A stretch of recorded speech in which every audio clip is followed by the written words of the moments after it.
Hey guys. Hi JVC. No, you're not late. Yes.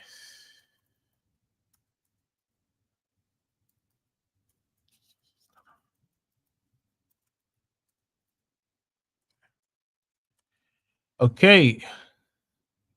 Welcome to the stream, guys. We will be starting in a moment now. How you guys doing? Uh yes, sir. Nice to meet you, Utman. I'm happy that you're a year early because now I can confirm that we are live on YouTube and all. Okay. I think our speaker is here. So welcome to the workshop. It's been a while. It's been a while since we did one workshop, and uh, good. I'm happy to hear that, Joseph. I'm happy to hear that you're good. Let me talk about. Nice to see you as well.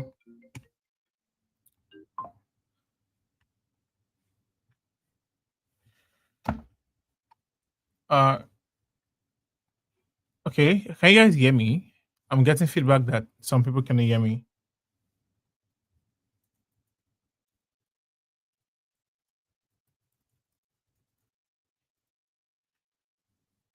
Oh yeah. Okay, so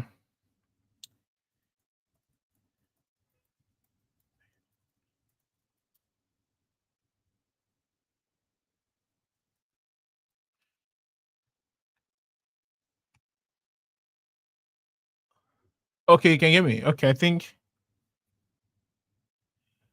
All right. So our speaker is here. We are talking about like stable coins and stuff today. If you guys see the announcement, I think we're just gonna get straight to it. We're about like 11 minutes into the time already, and we have a lot of things to cover. So I'm just gonna bring our speaker on stage, and we can kind of kick it off so we can get it to a good stage before we have to wrap it up. All right. So I just brought my speaker on stage. Hi, Lutz. Let me know if you can hear me. Hello. I can hear you. How is it going? Great, great. Yes. It's nice to finally be here. I'm looking forward to this session, and I think there's time to get into it. So we're going to talk about like Blockradar, and then we're going to talk about the main thing, which is how to start collecting stablecoins payment in our application. I'm sorry, I'm just going to go into it because we time and everything, and I know people are pretty Yeah, excited to know that. that's Yeah, totally fine. yeah. So Um, before we start, you can introduce yourself and also talk a little bit about Blockradar and a little bit about what we are going to be learning today. all right, let me get my camera on. Can everyone see? So, Yeah. I I'm Luthfulahi. I head the engineering team at Blockradar. I'm basically a software engineer. Been doing this for like 8 years. I'm usually mostly front end focused, but I like to brand myself as a product engineer because um, for the past 8 years, I've not really just done front end ever, even though I love front end. So I've always done both front end, back end. And then I've blocked it out like doing front end, back end, and literally building like a blockchain infrastructure. It's like a lot. Yeah. So I would prefer to just do product engineer because I do whatever it takes to get the product working. Um, so that's it. I'm based in Dubai. I think that's also like for information because Blockradar is like a global distributed team. So yeah, we are based in like very different part of the world. So what else? Yeah, I think I covered everything. I don't do introductions that often. Yeah. Okay. So if you have like a template for me, maybe let me know and then I'll just use that as I a think I template. think I think you did a great job. I think that now I can tell a couple things about you. I think I saw a couple. Do you do mobile engineering too, right? Oh, that's why I said I'm a product engineer because Yeah, yes, yeah. I I think I saw a little bit about that in your profile, and I'm like, okay, who's this guy? Who's this guy? Who's this dude? And it's nice to hear finally. You worked on other projects aside Blockradar with Fatai, right? yeah, Yeah, yeah. We yeah. so our first stint. Please, can you guys hear me clearly? By the way, is it clear? I can hear you clearly. So can you guys hear him clearly? Let's just see. Let's see Uh, because Idris yeah. is saying something about me not being clear. I'm trying to. Let me see if I could use my microphone. Um, Okay. I hardly From the use it. audience, I'm getting like you can hear you. So Oh, you can hear me. Then that's fine. Then let's keep it yeah, that way. somebody said they can hear you, so it's clear. Yeah. I kind of avoid using my microphone if I can. So today is one of those days. Why are you That's why. avoiding it? It's, I mean, it's It's always give you the cool. best quality and like, Okay, you know what? Let's test. Let's see. My okay, check. Is it better now? I think it is. Uh, Okay. is this thing? Yeah. Yeah, so this I'm using this now, so let's see if it's good. Okay. All Okay. right. So yeah, like I do quite a lot of things. I've actually done mobile at some point, for sure. And Mm, like I said, it's so the thing is, all of my experience so far, I've mostly worked with startup, right? And okay. it's a conscious decision that I've just made. It's like I want to only work with startup. So what that simply means is that I like the challenge, the day zero problem, taking something from like ideation to building. And when it gets to like a very big stage where it's like we now have how do I call it, 500 employee, 1,000 employee, you probably see me start planning my exit at that point because it's like there's hardly a day zero problem after that point. So yeah, and what that also means is I get to wear many hats. Hats like, oh, we need a mobile application, then I just build it. We need a desktop app, we build it, and then that's it. Um, is Koha still here? I think he dropped. Yeah. I'm. Oh, I'm. yes, yeah. Okay, I did not Yeah. see your Okay. face. Was there. And then Okay. Yeah. yes, Yeah. and Statica, we've done other things. I think we were working in the identity space in the past. It was going to be a portable identity solution, but yeah, we skipped past that. We just keep building till something sticks. Yeah. I think. I was very when I saw that I felt like, I mean, you guys have been since way back and you built so many things together, and the recent one is Blockradar, and Mm-hmm.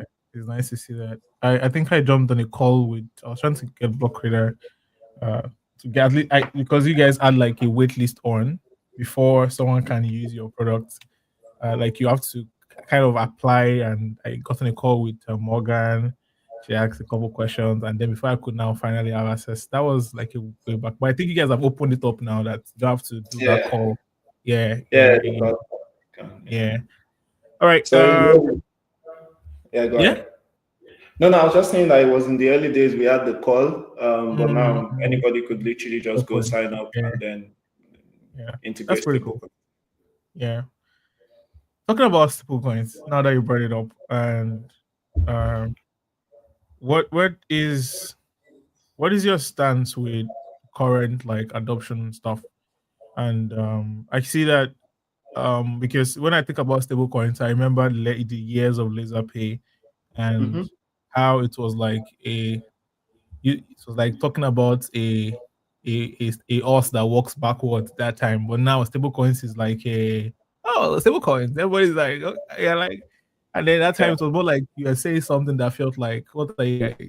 It was like a struggle, but now it feels like it's a word. Stripe is getting on board, the regulations spinning up, and a couple of things. What do you think about yeah, that? Like about that right now? Like yeah. how does that make you feel? So I think like how does it make me feel? It makes me happy. Yeah, Really, that's the point. It makes me happy because yeah, it's a very simple mission I have. Like it's like the goal for us, like Blockradar as a whole, or personal goal for me is like to see every product support stablecoin, every fintech product, and that's why what we are building at Blockradar is like very very intentional for fintech. Usually we say something about how Blockradar is purpose built for fintech, and the whole goal here is like we want anybody that is building a fintech to have stablecoin in their product.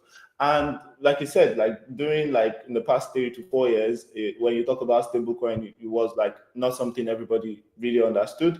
That has really changed over time. I'd say two major reasons.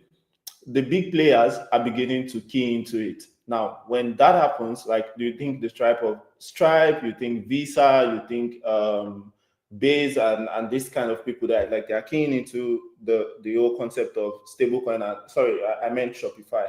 They are keying into the whole concept of like stablecoin. And when that happens, what happens is people start to get curious. Now, the biggest part to stablecoin adoption, like 4 or 5 years ago, was going to be is education actually, and that with the curiosity people are having now, it is partially solved. So it's easy. Like when I see someone today and I talk to them about stablecoin, their question is not, "Oh, I don't understand what stablecoin is." Their question now is, "How can I support this?" Right?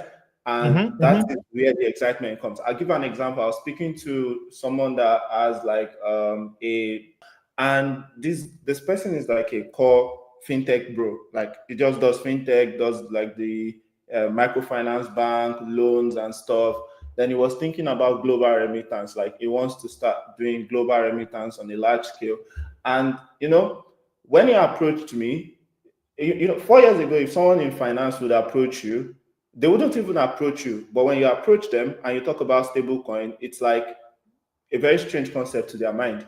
But now this person is approaching me with a base knowledge of understanding stablecoin respect to the US dollar or whatever fiat currency that you have your treasury in, right? Now his question to me wasn't tell me what stablecoin is. His question to me was, how can I use this your stablecoin infrastructure to power my global remittance? How can I make it easy that I'm sending money from Congo to Kenya to South Africa to Europe with stablecoin? Now, half of the work is done. I don't have to start explaining stablecoin. All I have to tell him is how we can help him support that particular role, build that role of like global remittance for him. And so, like to answer your question, it's really exciting to see where we are at. And what I really think is like it just keeps going up from here because, I mean, to the point where people are starting to use it as a buzzword. One huge stuff is like Shopify, even having it as a checkout option in the first place is big.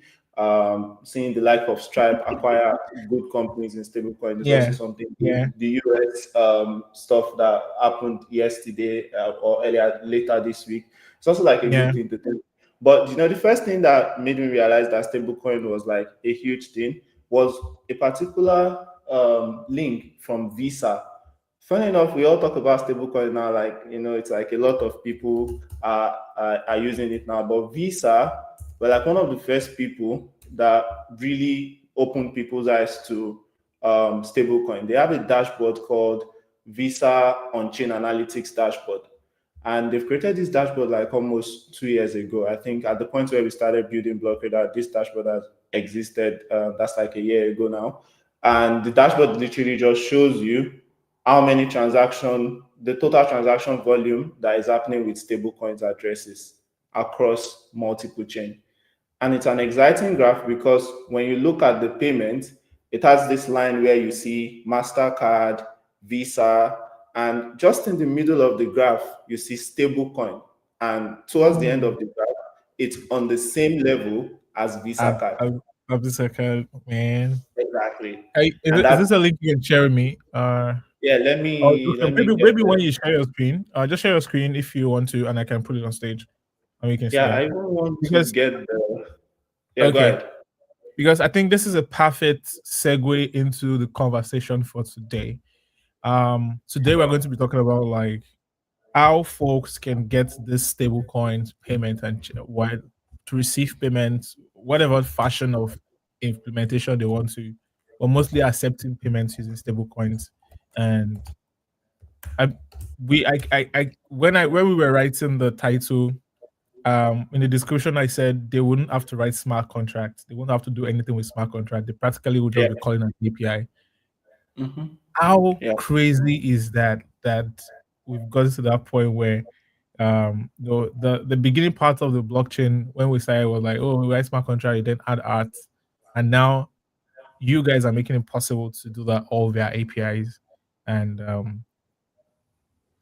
Yeah. in your own experience, in your own how crazy, how long does this take? And is this something that anybody can just do and plug in right now? What you guys have, the Blockradar, and after that, you can share a screen and we can get right into seeing how that is possible and you can walk us through it.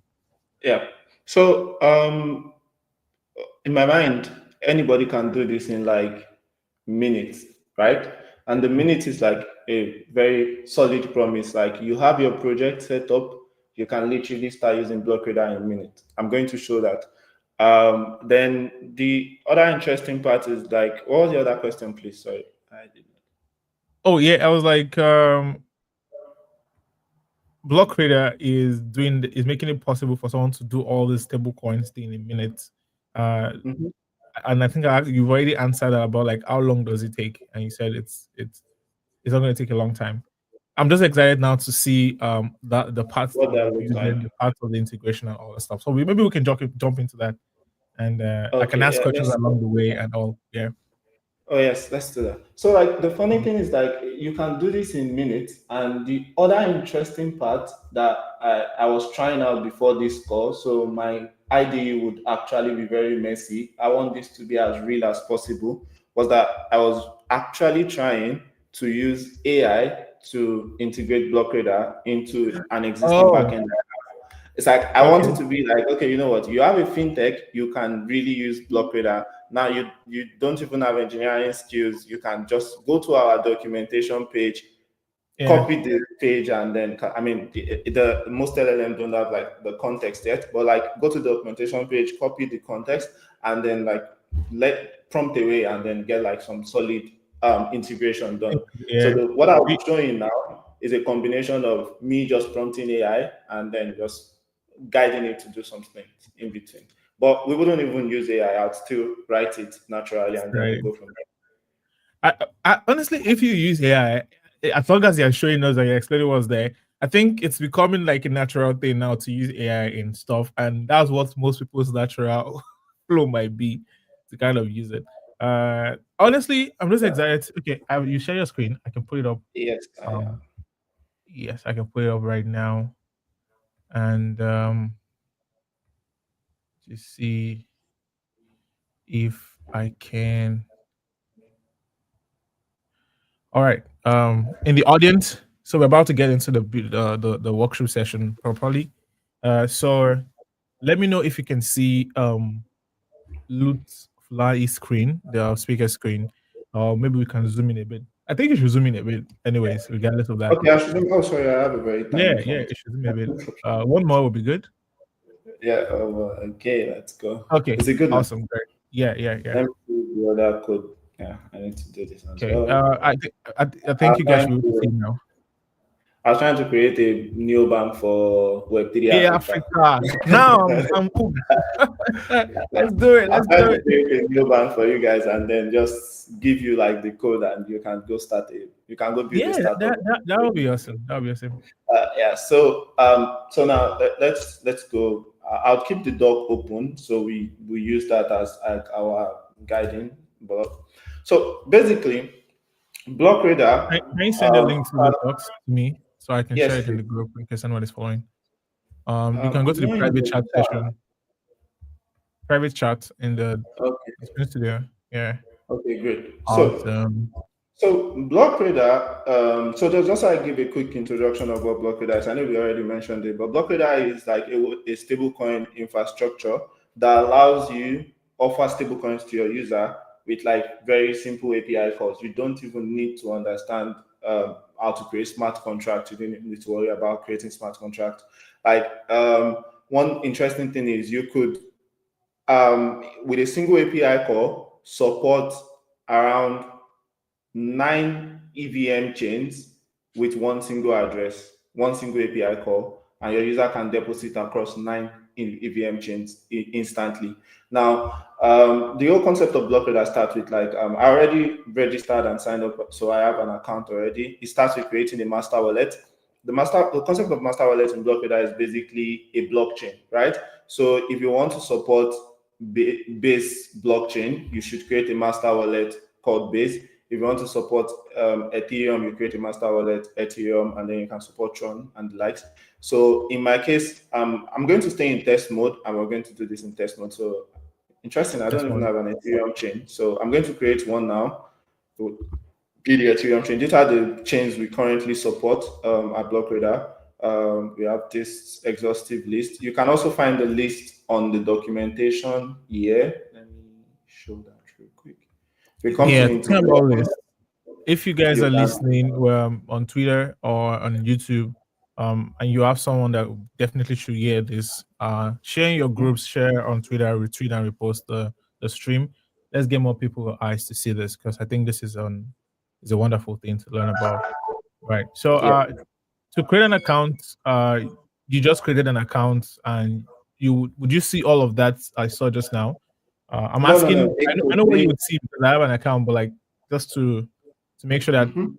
this stuff I'm seeing right here does it come naturally once you create an account? You see this. No, it's this would be empty, Okay. and then you would create your first master. You know what? Let's do one thing. The sign up Mm, process is actually dead simple, and we can literally just do one now. okay. Um, I think I in- would love to yeah, do that too. Yeah. let's let's go with one now. You So have a question in the audience though. Maybe you can talk about that while you're doing this. Do you undo unwrap and block reader on ramp and block reader? oh, we are currently working on that. That would be available in the coming quarters. You should be able to do on ramp and off ramp in Blockradar soon. But at the moment, no. But it's in the works. Actually, you know what? Let's go ahead with like the already created account. I just realized I wouldn't have like an email prepared for creating an account, and then Oh, for creating an account. Oh my god. I don't want to use a random email, unfortunately.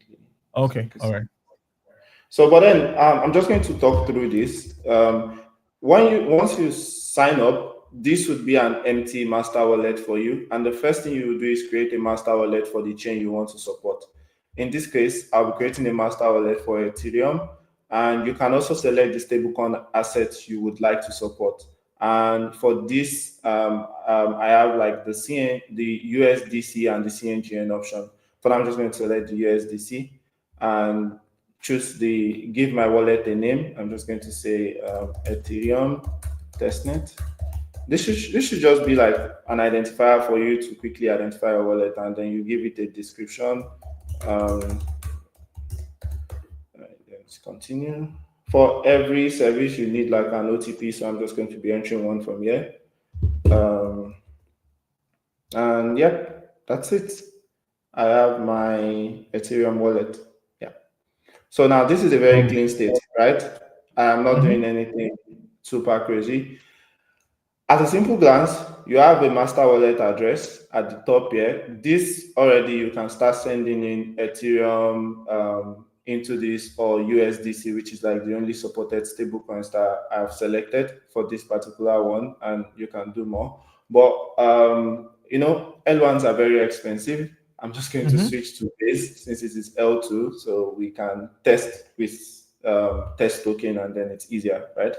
So Yeah. this is the same wallet. I've just created this before this call, but it's still a base testnet wallet. You have your master wallet address, your wallet ID. There are very key important information you want to pay attention to here. One is your wallet ID. The other one is your API key. Every wallet has an API key. Now, you've created a base wallet. You can now easily allow your users. Now your users wouldn't have this address. So the way Blockradar works is like it gives you a master wallet, which is where you manage your treasury. Then you can create child addresses where you can manage your users treasury, right? Or your user can use that to deposit, and then it will be like so think about it like a unique address for your user, like a unique bank account, but on chain for your users. Now, I've built a very small backend here.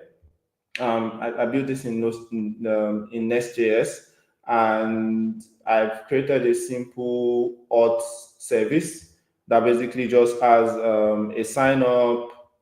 I'm just going to close this. It basically just has a sign up, a login, and that's it.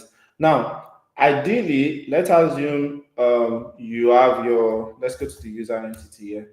So you've created a database for your user, just their normal user ID, their email, their password, created that, and then you want your users to have wallets, right? In this, the reason why I'm doing wallet here is like, remember Blockradar can do Mhm. multi-chain from day one, right? So not even just one wallet, they could have, and if you look at my dashboard here, you notice I have multiple chains that my application supports from day zero. BNB, Tron, Base, Ethereum. Let me create Solana because all of these are mostly EVM compatible wallet. So let's create one for Solana so that we So are able to cover if I am more ground. to talk about like what I'm thinking about right now as you're doing it, so you have like you create a master wallet, and then you can Yep. spin up like you can spin up slave wallets for that Yes. So those child wallets would be the ones you are giving to your users. to your users. The whole Okay. reason why you are creating a master wallet for yourself on your dashboard is that, so okay, think about it this way. You want your users to deposit money in with stable coins on Base. With Mhm. Blockradar, you don't even need to worry about what is Base ABI, how do I write smart contract on Base, how do I do everything on Base. All you need to activate Base in your application is by just creating this master wallet that I've just done here. And you can literally just start saying we support Base, right? Same thing for when you want to support Solana. You just come here, create a Solana master wallet, and you could just say we support Support Solana. Solana. Yeah, it's like as easy as that. Okay. There's All right. nothing All else right. you need to do. Now, what's the next thing you want to do? Let's use this Solana for example. Like I want to support Solana in my app. I've created the Solana wallet, and this is it here, right?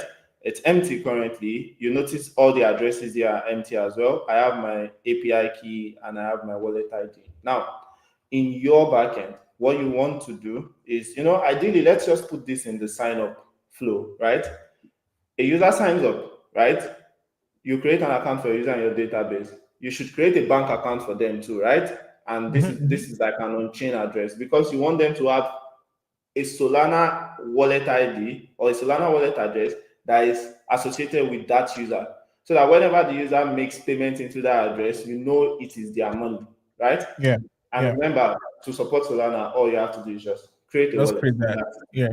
Now, in the sign up flow, see, just a caveat here. Most of the code I'll be writing here or the approach I'll be going here might not be 100% production ready, but it gives you an idea into how you do it in production. Because ideally, if I was doing this, how do I call it? If I was doing this in a production ready application, when I create my user, what I would ideally do is create an event, dispatch an event, and go create the wallet for that user in that event. I wouldn't necessarily write it in a single method here, but we will do that for the demo purpose. And this is easily integrating Blockradar. This is all you need to generate an address for your user, these lines. It's actually long because of the formatting. In reality, it's just the user ID and whatever metadata you want to give the user. So let's go to the Blockradar documentation to cover that now. So if you come to the API reference of Blockradar, there's a particular endpoint here called generate address, right? This endpoint would allow you to create an address for a specific wallet, and this wallet would be specific to a particular user, right? In this case, it's a very simple post endpoint, V1 wallet, the wallet ID, the address, and then if you look at the authorization, it takes the XAPI key, and the body basically takes this value. You'd see the disable auto sweep, enable gasless withdrawal, the metadata. This is very important, the name and show private key. Yes, let me cover this as well. Blockradar is non-custodial by default. What that means is that we don't store your private key. At the point where we are generating the address, you can choose to show your user their private key or not show them. So what custodial and non-custodial means for people that are not like fully crypto native is like for custodial, it means you are allowing the user like have their keys, right? You give them access to their private key. Sorry, for custodial, you are not Yeah, giving it's the other users way. access to their private key. Sorry. You're not giving yeah. users access to their private key. You just give them an address. Okay, a good example is Binance. Binance, Bybit, any centralized exchange, they give you a custodial address. That address, you can only use it on Binance and Bybit, right? And then you cannot necessarily export whatever money you have there to decentralized exchange like Binance and like MetaMask or decentralized wallet like MetaMask and the likes. So by default, Blockradar does the opposite of that, which is non-custodial. So at the point of generating your address, generating your wallet, we give you access to your private key immediately because we don't store it. Now, you as the fintech, you would then need to store this securely. Not store, I wouldn't say you should store it. There are many secure ways to compute private key on the fly for your users, but you would be tasked with the responsibility to basically just handle this private key if you choose it as true. But if you keep it as false, it means at the point of generating your address, we wouldn't return the private key for you. And then you're a bit secure that way. You don't have to worry about like your user's private key being exposed because you are calling the Blockradar API. Now, let's go back to the code. So we'll be using this API to generate an address, a unique address for each user when they sign up. And I've written a little bit of method here for generating address with Blockradar. I've also created a blockchain slug type here because for me, I want to just do a demo where I support Base, Solana, BSC, right? And these are like the blockchain. So I'm a JavaScript guy for. Is it okay to just continue this in JavaScript? Because I realize that some people might not be like I on the think JavaScript side of things. that is perfect. Most people write JavaScript, Okay, right? fair I enough. think so. Yeah, I Okay. do everything that most people write JavaScript. So Yeah, I it's want a to good believe one. so. Yeah. So now what I have done is because Blockradar allows you support all wallet from day zero. This is how I usually advise people to set up their code base when using Blockradar. Is that we by default we have like almost 10 to 13 blockchains that we support right at the moment, and we are increasing that day in day out. But you as a fintech, you most likely don't want to support all chains. So what I would do is I'll create the list of supported wallet that you support on your end, and in this case I would have the blockchain slug for Base, the one for Binance Smart Chain, and the one for Solana. Now you notice in my process EMV, I have the wallet ID and the wallet key. You know what? Let's do one thing. Let's ignore this asset for now and just focus on like, okay, we need the asset. Let's keep the asset. Focus on like the Blockradar based wallet ID, wallet key, BSC wallet ID, wallet key. Now, if you come to your Blockradar dashboard, that's where you would get those values. So for Solana, you can simply just copy this wallet ID and let's set it in our environment variable. So I'm going to go to my environment variable. Just let's split the screen real quick. So I tried to write some of this and then I ensured not to write like everything so that we have something to go through together and then see how easy this is. Okay. Because of yeah, go ahead. Can you kind of do like one more zoom in to the code? Okay, sure. Yeah, one more. This is one more. Now. Okay. Okay. I just did one more. Happy Okay. to do All one right. more. Yeah, do one more here too. I think it's I got feedback that we need to zoom in. Oh, okay, maybe on the Okay. dashboard. So yeah, I think Dashboard. it's Yeah. on the Okay. Okay. dashboard. So All now I'm right. going to put the wallet ID for Solana. This is Solana, right? Copy this wallet ID, put it here. Then I need to copy my API key. But this is recorded. Everybody is going to see my API key, but that's fine. This is a test account, so All it's right. all Good. good. Okay. Abiego. So I'm going to copy this API key here. But please protect your API key. Do not Do not record show it it. as part of your Yeah. live session when you Yeah. are building an actual app. This for me is a test account and it's fine to review this. And then I'll try to revoke it after this call. So, yes, you can regenerate all of this. So, I'll do that after this call. Then, I mean, I'll be safe that way. So, the other chain I want us to support is Binance Smart Chain. So, I'm going to come here as well. Copy my wallet ID for BSC, then copy my API key. as well. This to reveal your API key, you need your authenticator code. I'm just gonna paste this. Oh my goodness. I have this thought that good UX experience that I feel like um products can start having, especially in test mode or whatever mode they can, is like an auto revoke configuration. Like people, a lot of time I say I'm going to revoke a key after a stream or something, and most times I Mm. forget.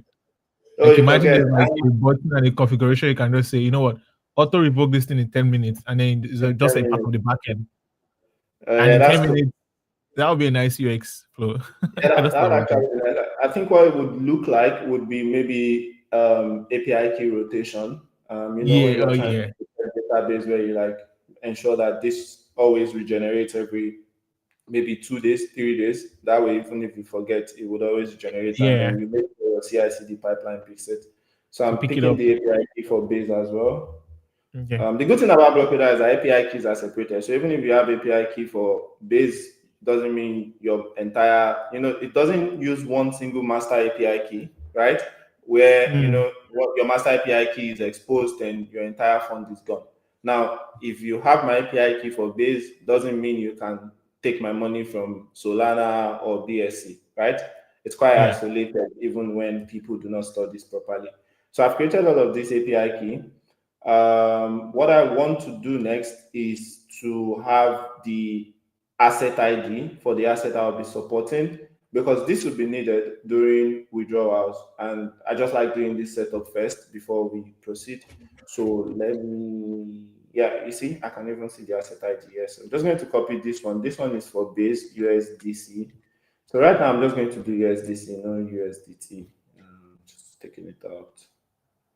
So the only asset I'll support now will be USDC. And this is base, right? So this is my base. I can copy this and then base USDC asset ID. And next would be BNB. This will be USDT. Let me add USDC here. Well, let me check my MetaMask if I have what I have on my testnet. That will determine what we'll support. Okay, I only have USDT, so let's support USDT for BNB.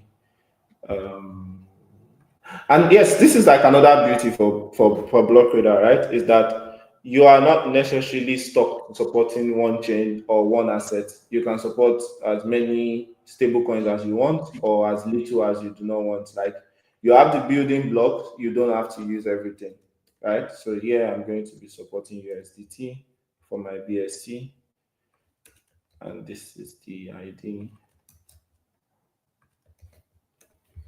And finally, Solana. Solana is going to be USDC because I think that's the place where I have like a test token.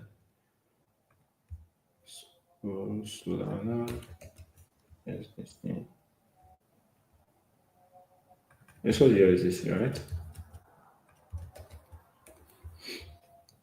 Now, once this is done, this gives us a good base to start the project, because I would always need these configurations when I am trying to generate an address.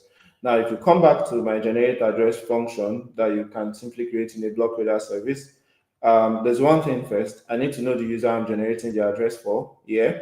Then the next thing I want to get is the wallet config. And what that would look like is that it would contain the ID, the key, the asset, and that's it, right? And that's what I need really: the ID, the key, and the asset. The thing is, the key would always be true, but let's just leave as is now. So when I get the ID and the key, I can simply call the Blockradar API. So I already have my base URL here, api.blockradar.co/v1. You can easily get that from here, right? api.blockradar.co/v1 with the wallet, the ID, and then addresses.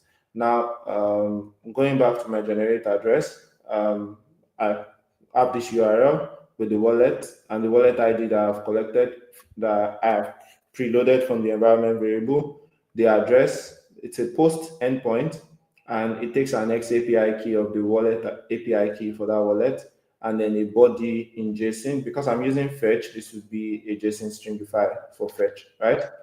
And yeah, You call this API, it generates a wallet for you. It's as simple and as straightforward as that.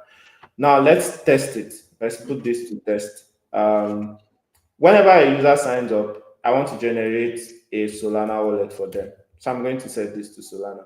But you know what's interesting is that I can generate a Solana wallet and any EVM wallet for them. Now, there's an interesting concept in Blockradar that is important to understand is that notice the wallet I am supporting here is Base, BSC, and Solana.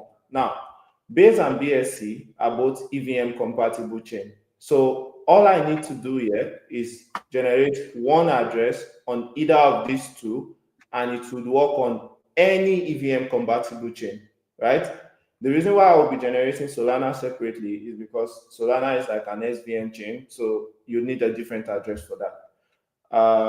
So let's go back to the auth service. So in auth service, I'm going to do a generate address to get a Solana address, and I'm going to generate another address for base. Now, let's talk about some of this configuration. This metadata is very important.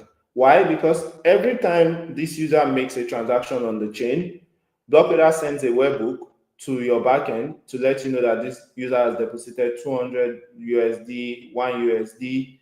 Now, the easiest way for you to associate this particular user to that particular address is with metadata. I mean, the other way would be you would get the address that is generated and you can use it to find that particular user.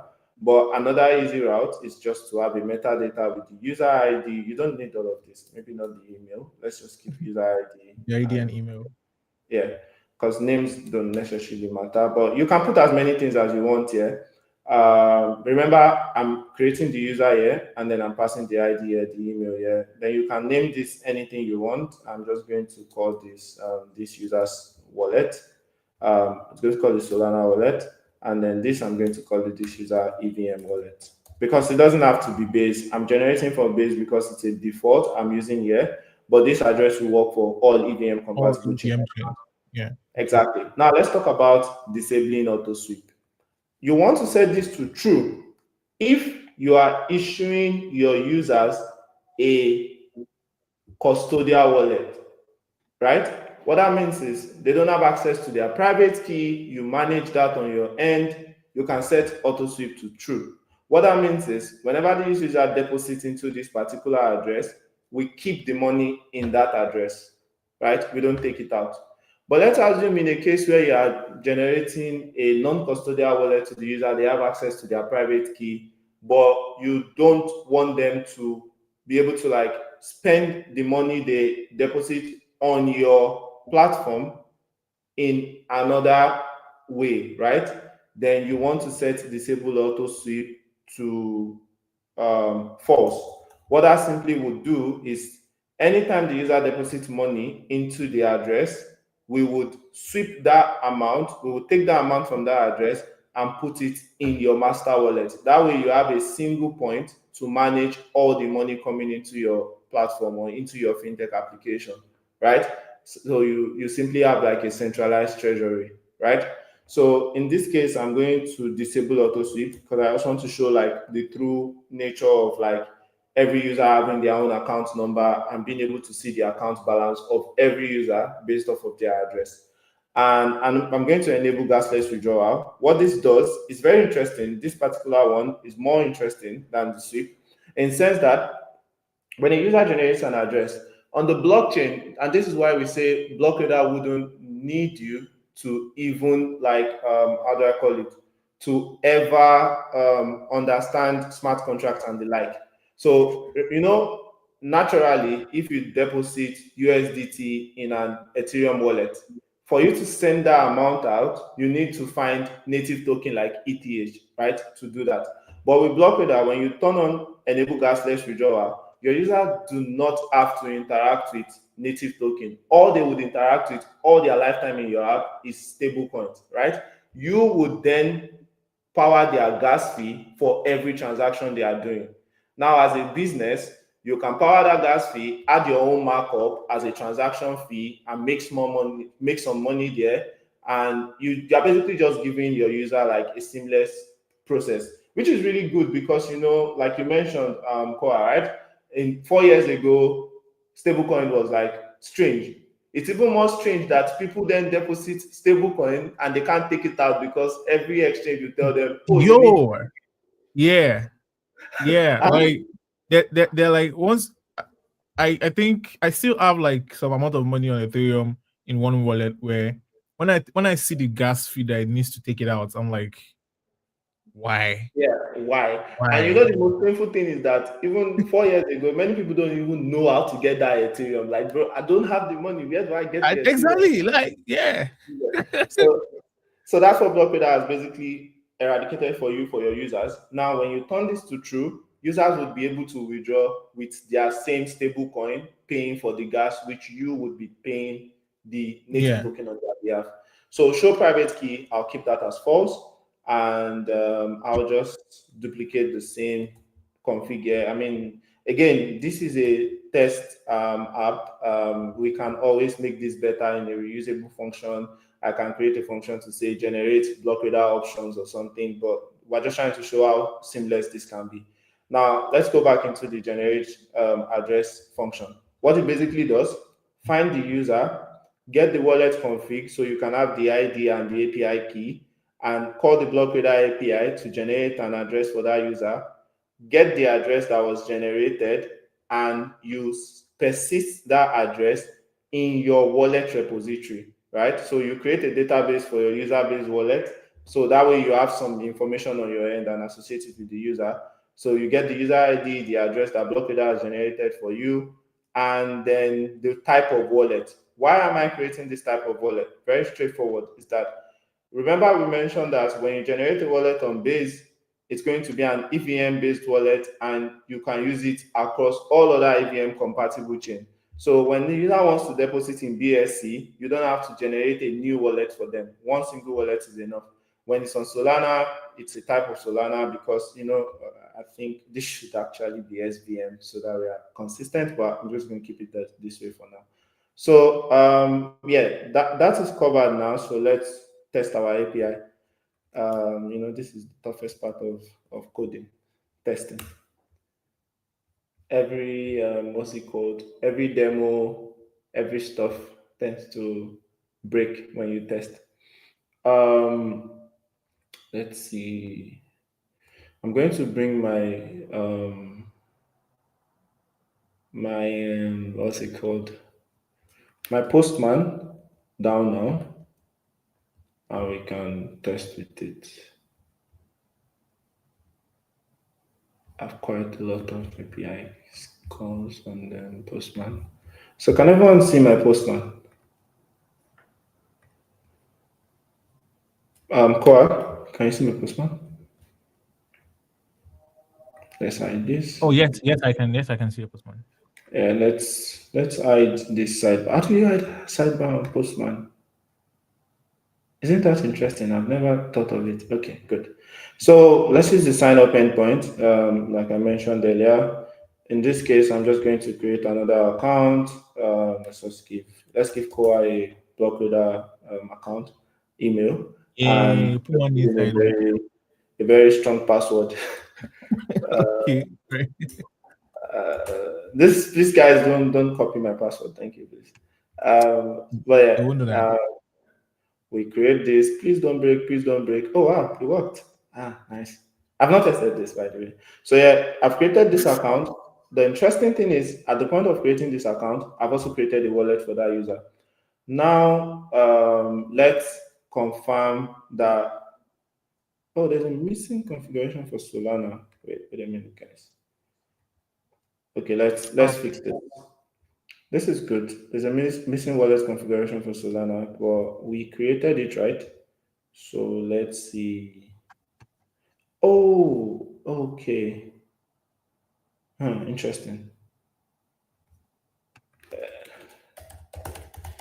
by The the way, good part. guys, we have over 117 people watching us right now, Oh and wow. if you're just joining, welcome. We are integrating. So Loot has built Pay Africa.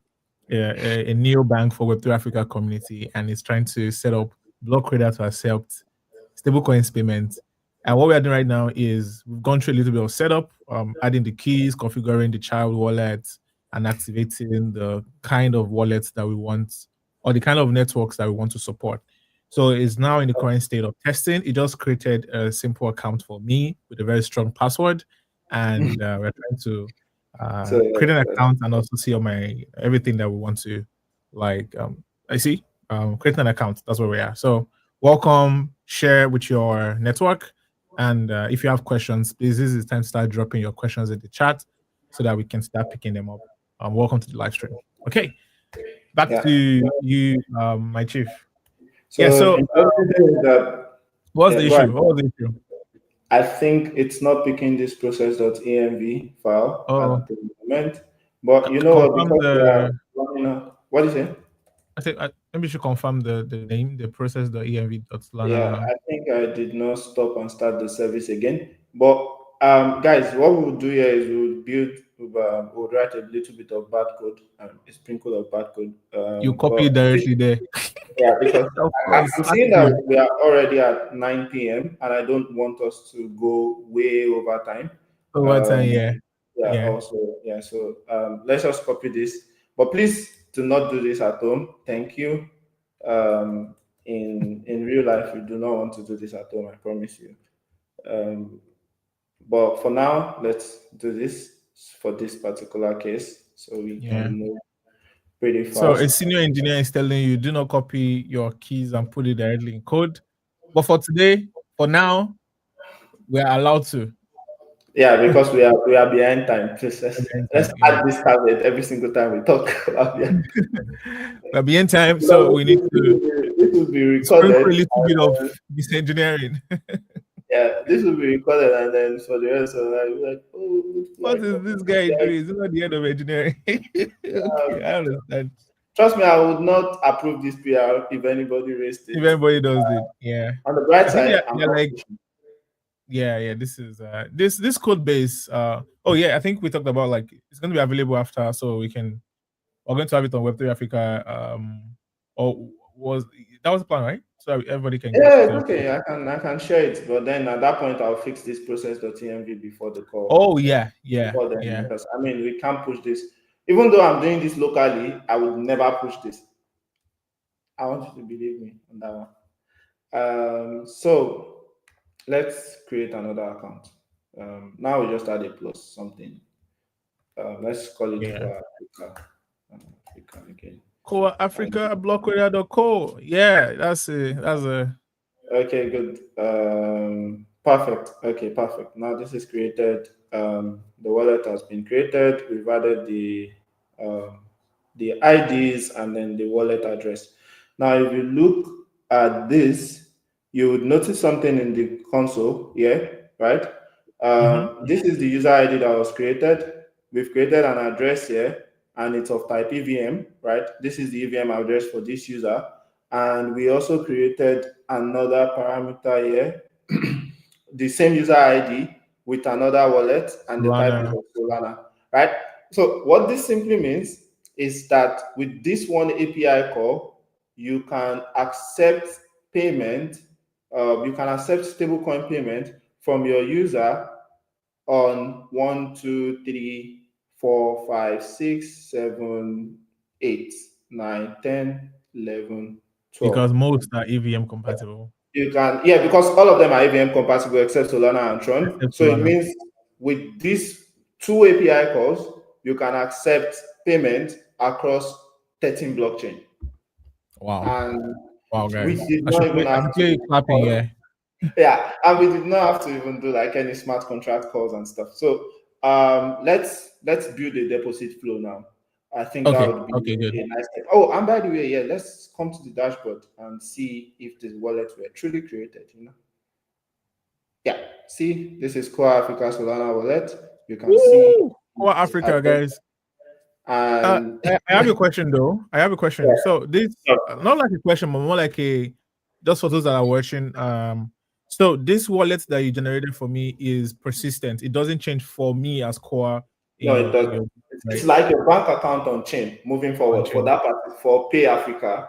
Now Okay. this is your bank account on Pay Africa on chain. And what that On simply chain. means is that you can send USDT here and it would always be yours. Right? Mm. Now, let's go over like a simple experience of creating, let's say Core Africa wants to deposit to Blockradar, right? To Pay Africa rather. I've built a UI for you as well. So let's Yeah. use the Oh, UI that I built here. I'm just going to log out of my account and then log in with wow, I forgot. Blockradar. I think it's a very strong password. Sign in, and yes, I'm in. Now this is a dummy, but let's build the deposit flow. Now you know you've created your user account. You want them to deposit. The first two things they want to do is they want to select a chain, right? And then they would want to select an asset, right? And they hit deposit. What we want to show them is the address, right? Mm. So we want them to select a chain, select an address, and then we show them the address they are depositing on. So, okay, this one I haven't built. So we will build this together from scratch. Let's do, I'm taking this console I think you'll be glad to hear this. So you're already getting like great comments in the session saying that this session is a lifesaver. That we should definitely Oh, share this video after. So oh, your I guys are appreciate it. they're really helpful for they're really happy that you we got to do this. Thank you. Thank you. Thank you. Thank I you have for a this. question now, thinking Yeah. about it. So but if this was a flow where you are generating the address on the fly, let's say Mm-hmm. you are using this in the checkout flow, right? In the flow of a Mm-hmm. checkout. You see the same thing, right?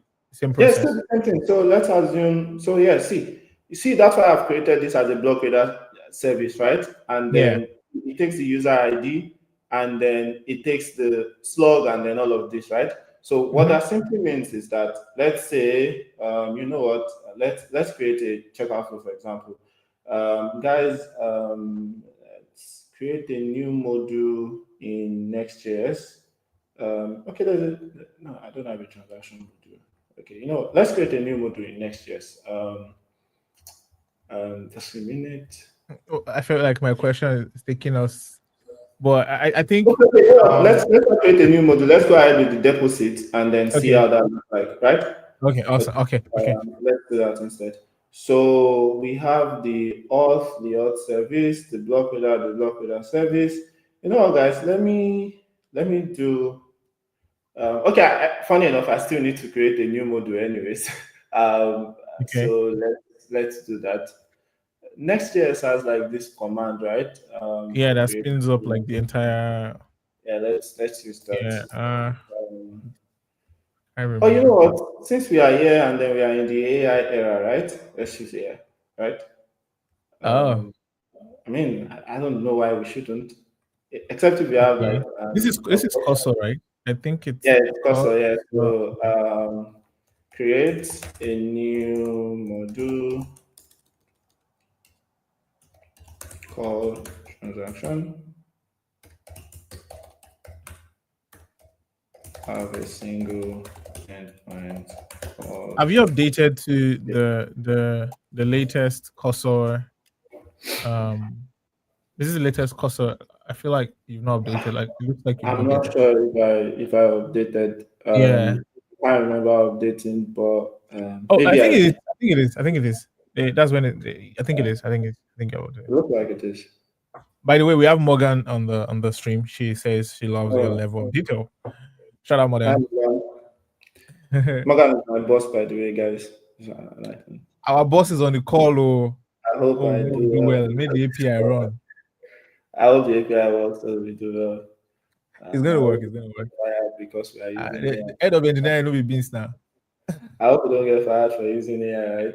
Oh my God. So yeah, this is good. By the way, guys, please use AI when you can. I'm always a huge fan of like using AI, but please review every code AI writes for you. AI is very Yeah, nasty. definitely. That's why I think like Cursor is perfect. Like if you see what Cursor generates and you are not satisfied with it, and you just press a single button and everything reverts.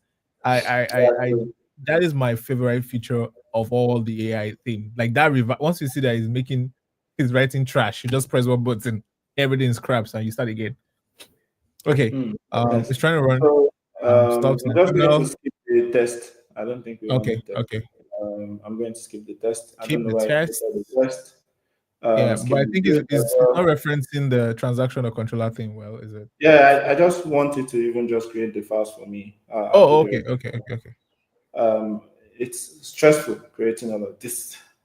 Yeah, And I forgot there's a the next Next.js yeah, it's next new script that module or just something. spins up. Yeah, All I right, can't guys. remember what it is again myself. Let's So, use but this. I know it Let's does. use this ourselves. Initiate deposit. I never asked you for this, but I'll keep it. Might be helpful. Transaction. This is good. Actually, they did some good job, but some are dumb, and we don't need them. But we'll keep some controller and then transaction module. Yeah, this is needed for the app module. The spec, we don't need this. I'm not writing test. I have a very strong opinion around test. I'm not going to share on this call because this is for Blockradar. I don't want anybody. I don't want anybody dragging me in All right, future. now we are in the hot take section. Please, what's your hot take about tests, my chief? Not You to put it really in. want to?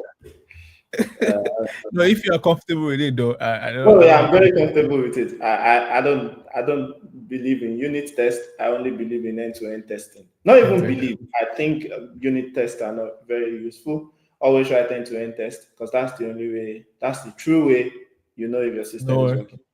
okay, okay. And there If you have someone it. goes around and say, "Luthfulahi just said," You're yeah, I getting said an it by the way exclusive in my take. full test. What do you say?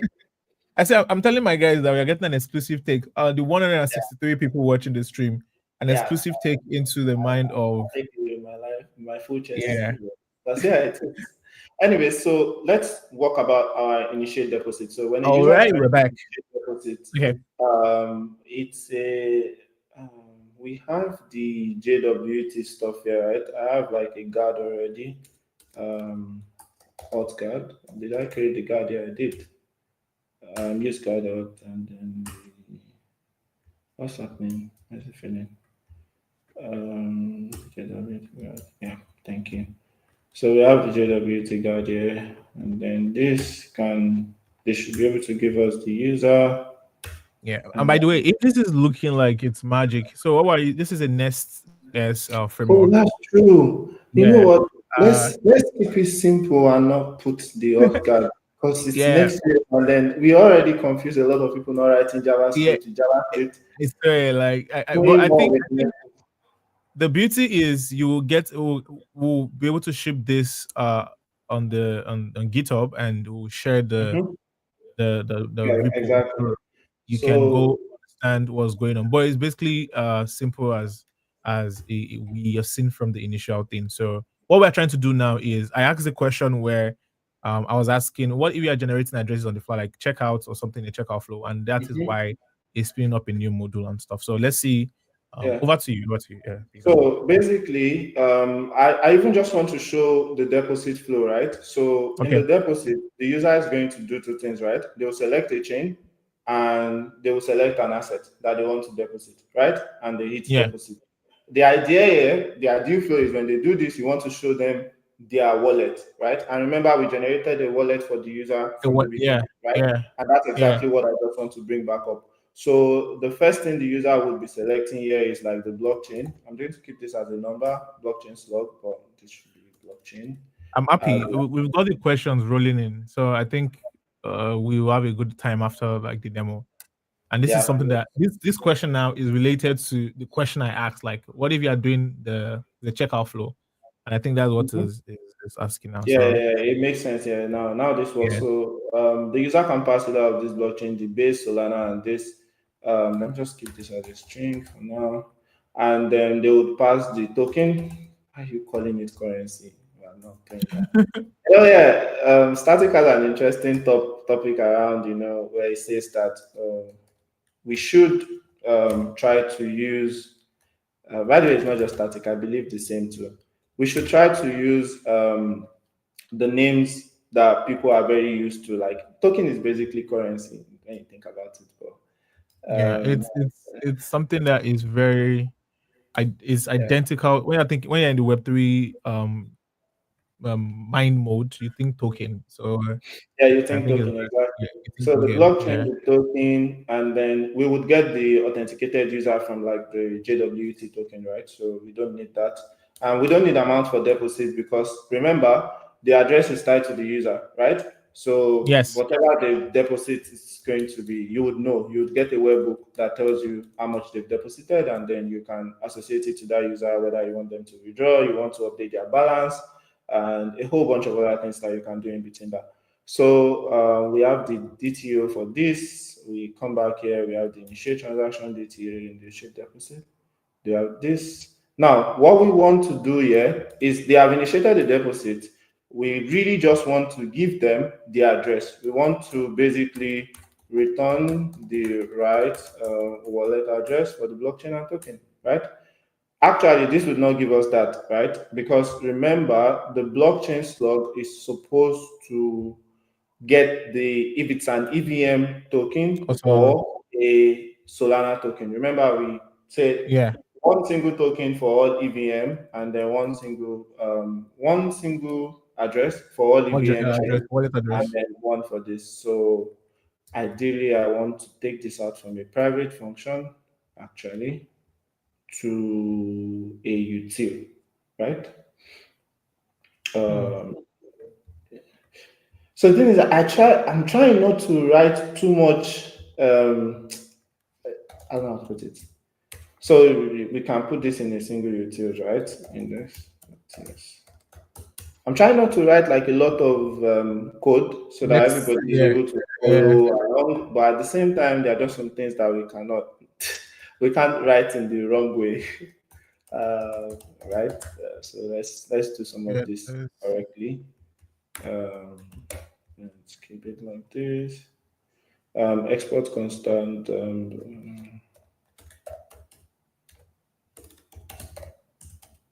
Blockchain slot type. What's happening here? Oh yeah, equal to its another function. Sorry. And then the wallet type is going to be returned. The blockchain slug is going to be gotten here. And this would give us the right blockchain by slug, right? So if we come back here, we don't need to use a this. We just need to get wallet type and blockchain, to, right? Right, yeah. and then this is the same exact thing we would use to basically find the wallet we need. But some things are showing red here. I don't like seeing red, by the way. Okay, so this, oh man, I'm typing this as a string and then it should be blockchain type. So ideally, I should just type it from the DTO, but let's just do this for now. Oh, no, it's not working. It should work, right? Blockchain slot type, yeah, it should work. Oh, zero. Oh, zero. Unsafe assignment of type value. Okay, yeah, welcome to TypeScript world. Let's just do it in the DTO then and save ourselves Okay. some. And this is not going to fail. Let's just fixing chat. Again, we use AI again. Not ready to think of TypeScript 100%. Keep, save. AI saving life since day 1 million. So the token also would be nice to have a type for it, but it doesn't matter to be honest. So I'll tell you one thing about the token. We are only allowing users to select the token so that they have a good experience. In reality, when they deposit, Blockradar would still tell you the token they've deposited in, and no money is lost. So there's this problem people get when they deposit, with all this centralized exchange. They tell you Yeah, yeah, USDT to this address, and then you send a different token, your money is yeah, gone.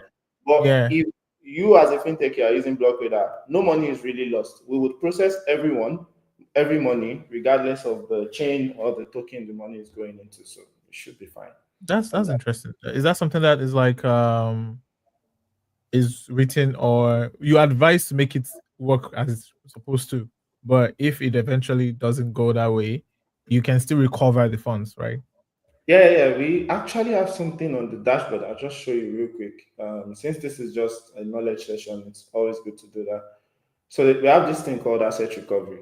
Now, Oh, just to okay, explain okay. what this looks like, it's like you clearly showed your user that send USDC to this. USDT to this address on BNB. But then the user was so interesting, and then they decided to send USDT, or they Tron decided to send BNB to that address instead of USDT. instead of People USDC. make that Okay. mistake. Or they send Tron to a Tron address instead of USDT.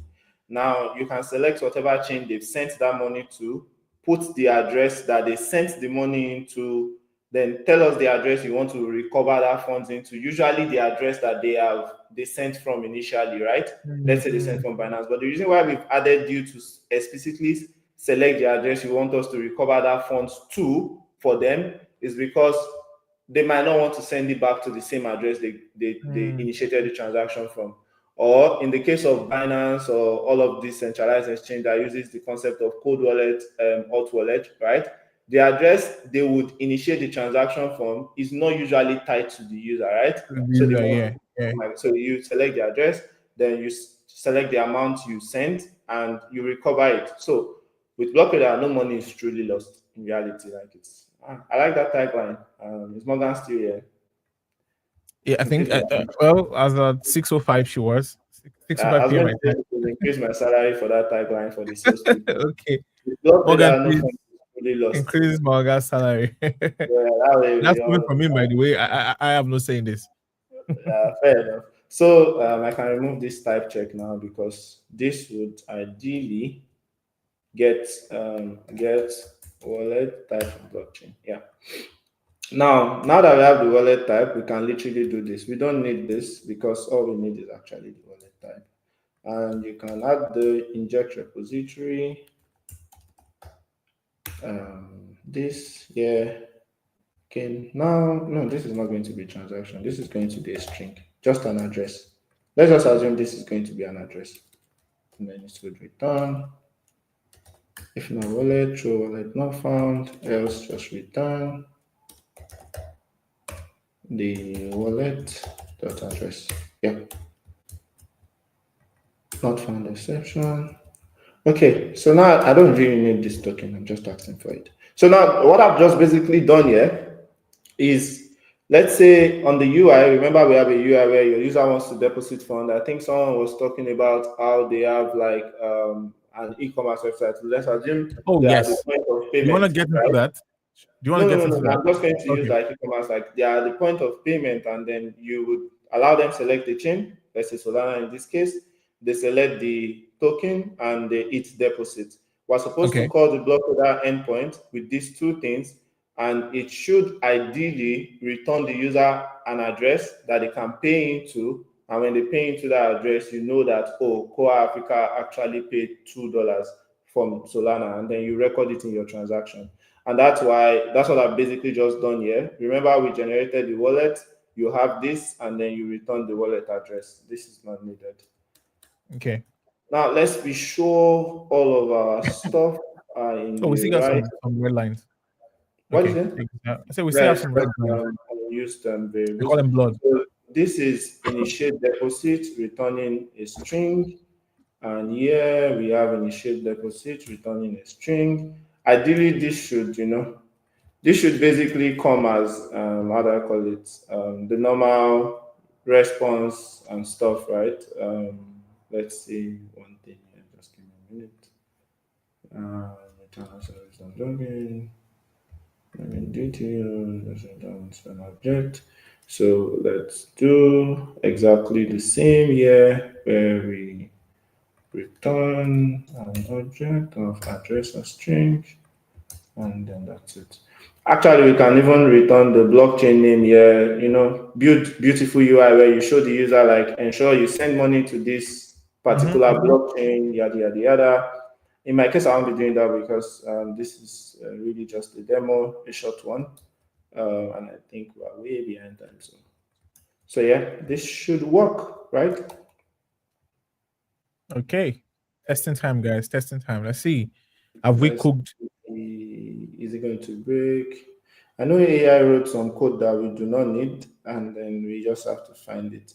Yeah, we need to add the wallet repository to transaction module. Welcome to Next.js, right?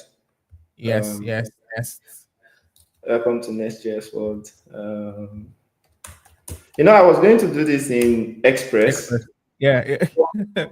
I if I just I think having it in this form just kind of give like a structure. Yeah, So that's the thing. yeah, I felt it like gives if I like had done Express, I yeah, would have had way more chaotic structure than what I chaotic currently exactly. Like have. So, that's the beauty about Nest. Like you can just get yeah, like a bit of structure of how things are going yeah, yeah. and makes sense. So Yeah. let's test this on Postman first. Okay. And then, so I'm going to log into your account. There's a very nifty trick on Postman with the script that pass the OS token directly into like the environment. That way I can simply just, not copy it. So trust me, the request is authenticated. It's just not true. Um, Initiate deposit. Deposit. I know you just told me to make this a very fast thing, but I was not able to. I don't know. I realized that I could just build this out and then show the world. So we come to the transaction controller, there's the transactions here. So we pass that in here. Then we call the initiate deposit, which is this. We pass it in here. And also we said we were going to have the guard. So let's have use guard back. I realize that we kind of need it, but let's test it without it first and see what happens. But I need to bring it. I kind of feel like I need it. Yeah. So raw JSON. What's the DTO again? Blockchain. We're going to do Solana, and then the token. I'm going to do USDC. USDC. UASDC. Yeah. So I'm going to call this. Let's see. Yeah, we get our Solana address. Now, on the front Oh end, yeah. we want to display this. But now, the funny thing is you don't even need, so ideally there's something wrong with this code. Just let me cover it now so that I know we've written a lot of bad code, but at least let's not write this in a bad way. So let's add a use guard here. Why? Because I just realized that I fetched the Solana address, but I fetch just the ones in the table. I'm not fetching specifically for the user. For the user. Do you get it? Yeah, Okay. that's a concern, right? Because we need to fetch specifically for the user. So let's fix that, because this would be request from next common, and this would have the request. So if we do console.log request.user, I'm assuming this would give us the user that we are looking for, but I think TypeScript is crying, but let's see. Perfect. Then we have the ID. Good. Okay. The metadata. Um, Yeah, let's go. let's type this properly. I'm just going to type this my way and call it user.id because that's all we need. So when you call the initiate deposit DTO, you really want to pass the user ID as well. There are multiple ways. Maybe just create this as an object once and then pass it once. What the heck is wrong, man? Expected one, but switch to it's fine. No worries. User ID. And now we can safely get this properly, right? Now we would be very sure that the address you are getting for that user is for this user, right? So if we call this again, it still works fine, right? But yeah, there's a change, believe me. So next, you've gotten this ID. Because of Okay. time, I should have plugged that into the front end here, but I'm not sure we have that much luxury of time to do that. So, you know what? Let's do it. It's not that much. Or what do you think? You are like the moderator. Tell me, what do you think? mm, I think it's yes, let's do it. Let's do it. Let's do it. Yeah, I mean it's going to be straightforward, I guess. Okay. Value Solana. So ideally, you want these guys to come from the what's it called? You want this to come from like the back end, the list of supported chains that you want to show here. You want it to come from the back end, but in our case, I'm just going to ensure Plug it that in. the same across board. Now I'm going to take this out. So that way I know that my this guy will take the right stuff. So when you do deposit mutation, oh, I already have like a mutation object, but this is not correct. Deposit data, it should be this guy, blockchain. What the heck? Sorry, it should be blockchain and token. Or you could call it asset as well, but it should be blockchain and token. And then I search for deposit data. This has it here. And then there's TypeScript crying here. This is why I love TypeScript, by the way. It lets you know when you're messing things up. Uh, Sometimes you just go crazy though, and you just like, you know what? TS ignore, I beg. yeah. So yeah, blockchain token, blockchain token, token, token. Yeah, done. So when we call the deposit mutation, we want it to call the this API that we've created here, which is going to be transaction initiate deposit, right? Okay. So Yeah. instead of we call it initiate deposit, it takes the data, and then on success it returns a data. Let's keep it as any for now, and I'm going to remove this too, and then just call console data. I really just want to see what the data looks like anyways. That's the point. So yeah, going to select Solana and I'm going to select USDC. USSD. Okay. Uh, Blockchain. yeah, we got the address, but it's not login. Let's do one thing. AI. So, oh yeah, that's true. Let's do AI. Life is faster that way. Uh, Where are my GPTs?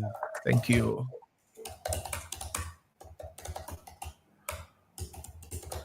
This is response of initiate deposit. It displayed their address for the user on same.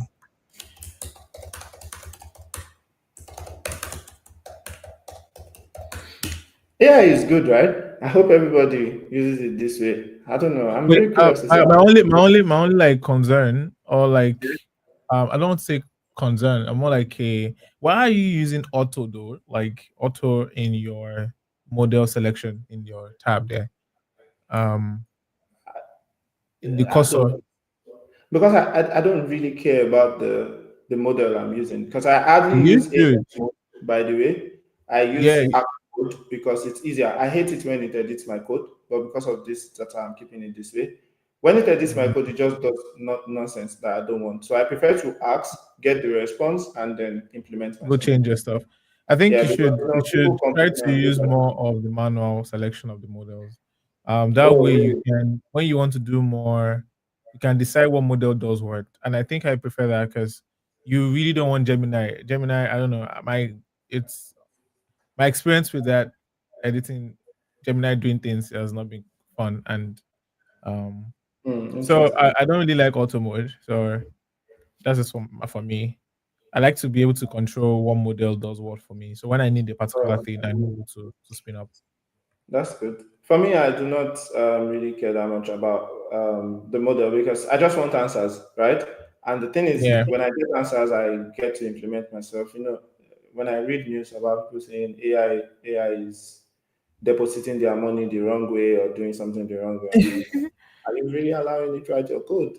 I'm not. I mean it's it's reacting a bunch of codes. I'm just looking forward to Oktoberfest. That's when you know what is going on. Yep. Anyways, back to it. Is it I think working? AI did a good job for us. again. See, Oh AI. yeah, yeah, true. Have you tried clock code? Man, that stuff is next level. Oh, really? I'll try one Yeah, of it's these next days. level. If you think what you're getting from Costa now is great, try clock Okay, code and get back to okay, me. now my deposit button is gone. It's working. Okay. My Oh, mother gone. is gone. Oh my goodness. Exactly. This is why you would never use auto, bro. It auto messes Okay. things up. Claude 4 Sonnet would definitely not will not remove that. It will not But remove my deposit if button. there is one like Gemini, I don't like that Gemini at all. I'm very sure it's Gemini. Whatever problem you have in your code, it's Gemini that's causing it. This thing Anyways, is back so dumb, right? Because okay. why is my undo trigger? Nah, this is not smart, right? Everybody agrees, right? On click. I don't know. That's so dumb. That's just so dumb. I don't know why that went away, but okay. You know what, guys? Like you said, maybe I should not have used AI from the beginning. Okay, now my deposit model is not opening. What have Change it you from done? auto. Change it from auto. Change it to Claude 4 or something. Just turn I off was just auto. going, I was Yeah, just going turn to off get auto. and be like, what have you Yeah, done? Well, okay, it's still auto though, but let's I'm see. going to fight it for. Anyways. Oh wait, it's still auto. What did I now do? Yeah, there's a I don't know why it does that, but the Okay. reason why I can tell it's Gemini or something is because of how fast it is. There's a particular way Gemini does it. It's Okay, let's try your process. We set it to manual. We use click clouds on on, it, right? yeah. Okay. This is very fun doing this. It's fun. Yeah. I just scream at the AI and say, "Oh my God, doesn't Oh, know." I can fix it. The way you say it's not working, fix it is the easiest way for AI to mess up your code even Mess it further. up. Yeah, I don't do that though. I know a couple people that do that, and it's fun to see. But I feel like I'm just wasting my token doing that. I rather just go inspect and suggest what I think is wrong, and then we can exactly. have it better. I save my request that way because this thing ain't cheap. Yeah. Oh, yeah. True. It's not. I think while we're doing that, I can just bring up this question, and then we can try to Yeah. see if we can fix that. Um, is it Okay. working Good. now? Exactly. You should give me a round of applause here, man. You don't do auto, bro. You don't do auto. That's Yeah, what I'm doing. Just for it. never do Oh, auto. nice. Now we have our deposit address. Okay. Great. So ideally, this is how simple it is for you to tell your user that they can now pay you in Deposit Solana, to this. right? On like very simple thing. And the And good you part, have like webhooks that you can try to confirm yeah, the yeah. deposit, and then you can show like a UI that shows up we received it. Now you can proceed to Mhm. the next stage. Yeah, we will Yeah, set up the webbook as well. But let me show one thing. You see, this is showing the Solana wallet. Now, let's yeah, say the user doesn't want to pay with Solana and they want to pay in EVM chain. Let's do yeah. Base, right? And do Okay. USDC deposit in the Base wallet, and that's it. And then you could also call and say Binance Smart Chain and then Where's USDC this thing? and then the Binance wallet, right? Same Yeah. address for multiple stuff. And the funny thing is, if tomorrow I want to support, what can we Tron. support real quick? Tron. Tron. Oh my goodness, Yeah. no. Why? Why Tron? Because Tron is expensive, but let's support Tron. I like that challenge, right? If tomorrow I want Okay. to support Tron, Aside Tron, I think okay. Do we say EVM? Because once you support one EVM, I guess all EVMs are done. yeah, So yeah, yeah. like All I'm of thinking them are about something supported, that and is then not EVM. yeah, so I think it's Tron, only Tron that we have that is not EVM. So There is what no I just EVM. want Yeah. to show is that remember we only do base and BSC. Um, If tomorrow you want to support Ethereum, you don't okay. even have to generate a new address. You just have to come to your Backend. blockradar.ts, which is this guy, Okay. Add the copy data one for of it. this Yeah. guy, and then just add here, come to your blockchain slug, create, let's say, Polygon. Oh, yeah, he wants us to support Polygon. Did Polygon pay AI? Because it's so fast, like Polygon. Polygon. Ah, Anyways, this guy's so man. yeah, you support Polygon, and all you have to do is copy the addresses for Polygon, and you have Polygon supported. Now, if you want to support Tron, it's a bit tricky, right?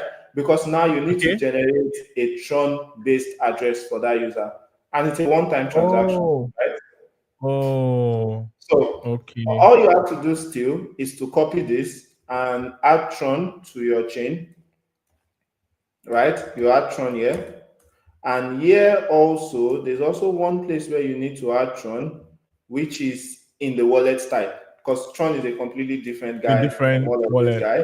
So you architecture, add yeah. Tron here, and here you take the blockchain slug and you support Tron. See, Polygon is EVM, Tron is this. Now, what you can do to support backward compatibility, considering we already created like EVM and what's it Solana called? chains generated. We already generated for that particular user on multiple chains. What I can do now is to say we want to generate a new address for that user, right? Let's see where we can key that in, right? So you need to generate it just once, by the way.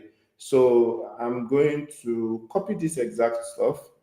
Oh yes, perfect, right? Let's do this. While you were asking that, can you generate wallet on the fly? We On will the do fly, it, yeah. initiate deposit, right? Now, So when you initiate a deposit, we first check, does the person have this? If the person does not have, you spin up one for the person. Nice. this is going to be senior engineer. No, why are No, you? no, no, no. Don't let me show. I don't. They left from No, me. that's a senior engineer move. Pretty much, that's what you The do, thing right? is, what? So like, let's say in a platform where Mm-hmm. um you are selling. Let's say you're selling gift cards, right? Yeah. People come, they buy gift cards from you. Mm-hmm. When this and you always show the user whoever is buying, like say, you always show them the same address to transfer the money to. You always key to them. Uh, is there a way to like is that the best strategy or like I'm thinking about this in Come terms of this again. Come approach. again with your question, please. Sorry, I Okay, missed it. so when I remember the way there's a particular platform I use, and every time you try to generate, they spin up a new, like the way virtual accounts for OPay does, Yeah. or Mm-hmm. Monopoint, well, yeah, they give you a new address every time. Uh, Yeah. is there like is that like a strategy, that is there a way to do that easily there, or it just works, just have the one address that you show the user, and every time they come around you just give them to pay there, and then that's it. Yeah, there's a way for you to keep generating address for the user every time they want to do a transaction, but that would not make a lot of sense, right? Because Yeah, why would exactly. Yeah, thinking why about it would now, you address I mean, and give yeah, them one and associate it with their name? And that's why we've just done this. But you can also just generate multiple and then give the user. So, like, we wanted to build the one where you can, I don't know why this is failing again, but we wanted to build where you can like see if spin up on an the fly. address doesn't exist, right? Oh, okay, So okay, get type from blockchain. This will give us Tron. Now, if we come to our front end, let's add Tron to the chain, right? okay. Because Tron would really return false, right? Tron, right? Tron. And then Tron only supports USDT, by the way, so we want to maybe ignore that. Moment of truth. Let's see if our API fails. I mean, it should fail, right? But let's It should log feel the let's okay. log the wallet here. Let's log the wallet here. If it won't Okay, find any wallet, so we'll just simply do console.log wallet here. Tron Uh, wallet. Okay, yeah. So because I know it won't find any wallet, so let's do deposit. We select Tron. We select USDT. We call this, and it says 404 wallet not wallet found. found. Right? Ideally, this is not what you want. Instead, you want to generate a wallet. So if we come to our module, we can add the If block there is reader. no wallet, generate wallet. Exactly. So we have the block reader service here. Um, like you can always, this service should be something you can put in any of your files. Um, okay. I can simply just add the module instead of the service anyways, but yeah, that's what something we can do. Question Yeah. is, you said this subtle thing in passing, that Tron does not support only supports USDT. Yes, they discontinued the minting of USDC. They only support USDT. Okay, so in this situation, and if let's say, for example, okay, well, you can tweak the UI. Once someone selects Tron, Yeah, you yeah. put Once you select Tron, so what you can do is come here because what you can do is come here in your supported asset. You can maybe list all the add like blockchains a that new, are yeah, that supported, supports EVM, or SVM. Okay, yeah, or even make this object a nested one where you just have the assets directly with them. The thing is, Blockradar can give you all of this response, by the way. I think I should cover that as well. So There's a with endpoint Blockradar split for that. API, yeah, with Oh, Blockradar nice. API, you can call your wallet asset, right? And this will give you only supported assets. Then you can propagate that to your front end. That The way, you don't front have to end. worry about what asset is supported by a particular chain or not, because you can always call wallet Mm. asset, get all the asset that a wallet support, and then pass it to your front end as an option. And that way, you would always be sure, because we also have the slug and everything that makes it easier for you to do that. So Awesome, guys. You guys see that?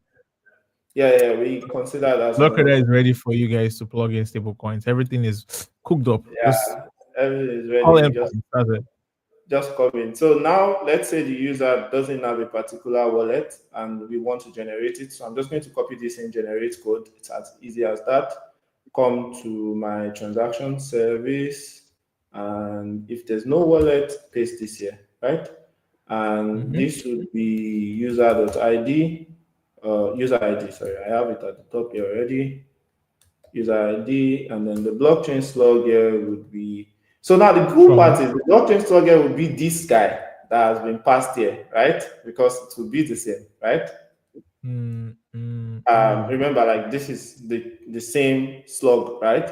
And then the metadata would be because the user tried to create a Tron wallet, and then you can support it for them. That's if you already launched your app and you realize that, oh, now I need to start supporting Tron. Then that's easy. So I think because we passed the user email, we might need to just get the user from the top here. But for now, let's do one thing. I'm going to just remove this email as a required stuff. And but ideally, we should get the user email and everything in this call. But because of time, I'm just going to keep this out and then call this blockchain. Ideally, no, you know what? Let's not be lazy. Let's not be lazy, devs. Let's do it. Right? Because we've been too lazy for most of this. Const user is equal to user repository, get this, and then we come to here, we import the repository and import user entity. Then we have the user, if not user, which will never happen, but TypeScript to screen at our face. Then we add the user email, then we can come back and add the username, and this is it. And this will generate a Tron wallet, but does it return? What does it return? It returns a wallet, right? So if it returns a wallet, we can simply take that wallet and ensure to return it as so it wouldn't throw an error, right? At that point, it just returns. What's happening? Oh, because it's a constant. Okay, let's make it a let. Right? Okay, good. So what that means now is what's happening here, man? We did not even touch this file, and now everything is screaming. Hmm. Isn't that funny? Oh, we did not create the Tron one. Okay, so it's not okay. Yeah, so then this is why TypeScript is good, guys. I would always use TypeScript over anything, and then now I think it should be gone. Yeah, exactly. Okay. And then we need to add do not forget the API keys and the wallet ID. So let's come back here, get the wallet ID.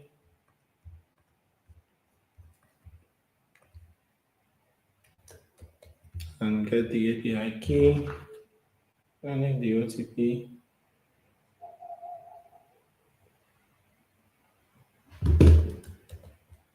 And get the You'll API be key. you'll be interested to know that we have about 300 people on this stream Oh right now. wow, that's nice. That's really good. That's really Yeah, good. I'm not pressured. Thank at you. all, at all. That's letting you look. Okay, that's good. All right. That's actually I'm good going to to know. It's yeah, nice. like people I think this is one of those conversations I know that really um stable coins. Let's talk about it more. Question I'm sorry, not question. I'm going to be sharing the feedback from guys. I want to know what you guys are thinking about the session. Give Yeah. some feedback the workshop guests, give some feedback for what you would like us to do next. Should we bring back by the way, how do you? I'm trying to. I'm very sure Luthfulahi. I'm messing up your name. Yes, Luthfulahi. it's Luthfulahi, Okay. yes. Okay, please. So Yeah. Okay. yeah, finish up, Uh, finish up. I okay. Yeah. want to Okay. Good. get the so Yeah. now So I'm guys, going to be sharing it. Give me a second. I'm going to be yeah, sharing a form very soon. So once you see it, please just take like 1 minute, fill it up, and that'll be great. yeah. Okay. So guys, we've actually supported two EVM chain and Solana, and now we are just like, oh, we need to support Tron. And all I have just done is basically, let me walk you through the step again for people just joining. It's basically just activate Tron Master Wallet on Blockradar, copy the wallet ID and API key, put it in my blockradar.ts config file here, which helps me keep beautifully all the chains and then asset I'm going to support. Past this year, if you are just joining, this is very bad practice. Our EMV file wasn't working and we are behind time, so we needed to do this way. Please don't do it in prod or don't even push this at all. So we just did this, and what else did we do? We came into this utils file and added a mapping for all EVM chains and the Tron and SVM chain, basically. And that's all I've done. Now, this user by default does not have a Tron wallet, right? And what we would be doing now is try to deposit on Tron, and it should get a Tron wallet at that point, and we should see it here. So back to our code, I'm going to select Tron, and I'm going to select USDT and hit deposit. Wait, something is failing in our idea. Okay, let's see. Our backend is not building. Oh, we did not add user repository to transaction module. Okay. That's a good part about Next.js, right? Um, so yeah, this is done now. We should be good. Okay, good. Backend is safe. Back here, deposit. And wait, what just happened? Sorry.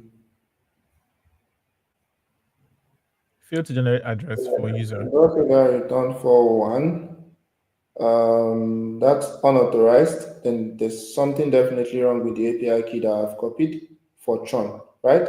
So Okay. let's go back to the generate address module. These are things you would get in prod.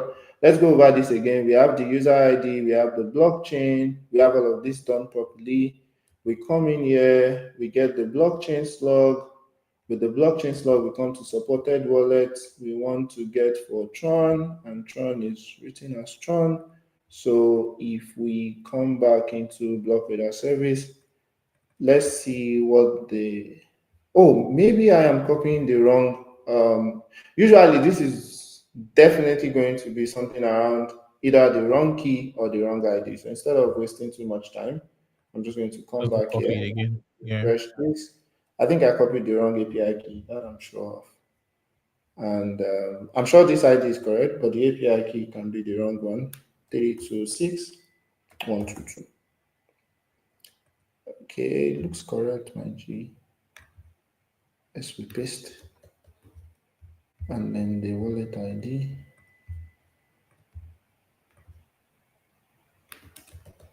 I should be using a debugger here, but we all know, like, as JavaScript dev, this is our debugger, Also log sharp. right? Usually very sharp. Nothing beats it at the moment. So let's try again. Let's try to generate a wallet for that user again. Like try to deposit with Tron. Okay. Now we can see the config. Yeah, this is correct. Let's correct. It's correct, and then something is failing at this point. It got the ID. It got the key. Okay, let's go back to the code then. So got the ID, got the key. Take the ID and take the key. Call the Blockradar base URL with the wallet ID, with the API key, with the request, fetch, response, and it is saying failed to generate address for this user. It might not even be on Blockradar, right? Blockradar might have I returned found its it own already. response. Oh, wait.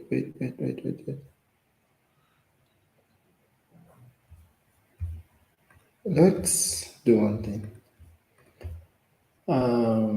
Let's log out and then log in again.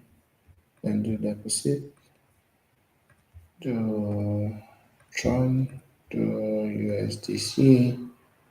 Yes, I do USDT. Because I remember my JWT token is like a 24-hour thing to expire. But that's still happening. Oh no. Let's see. Okay, you know what? Let's take some time. HTTL 401. Blockradar service at line 68 is returning 401.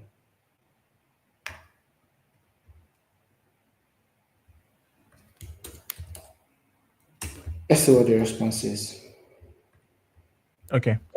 I'm trying to debug why Tron address is not spinning up.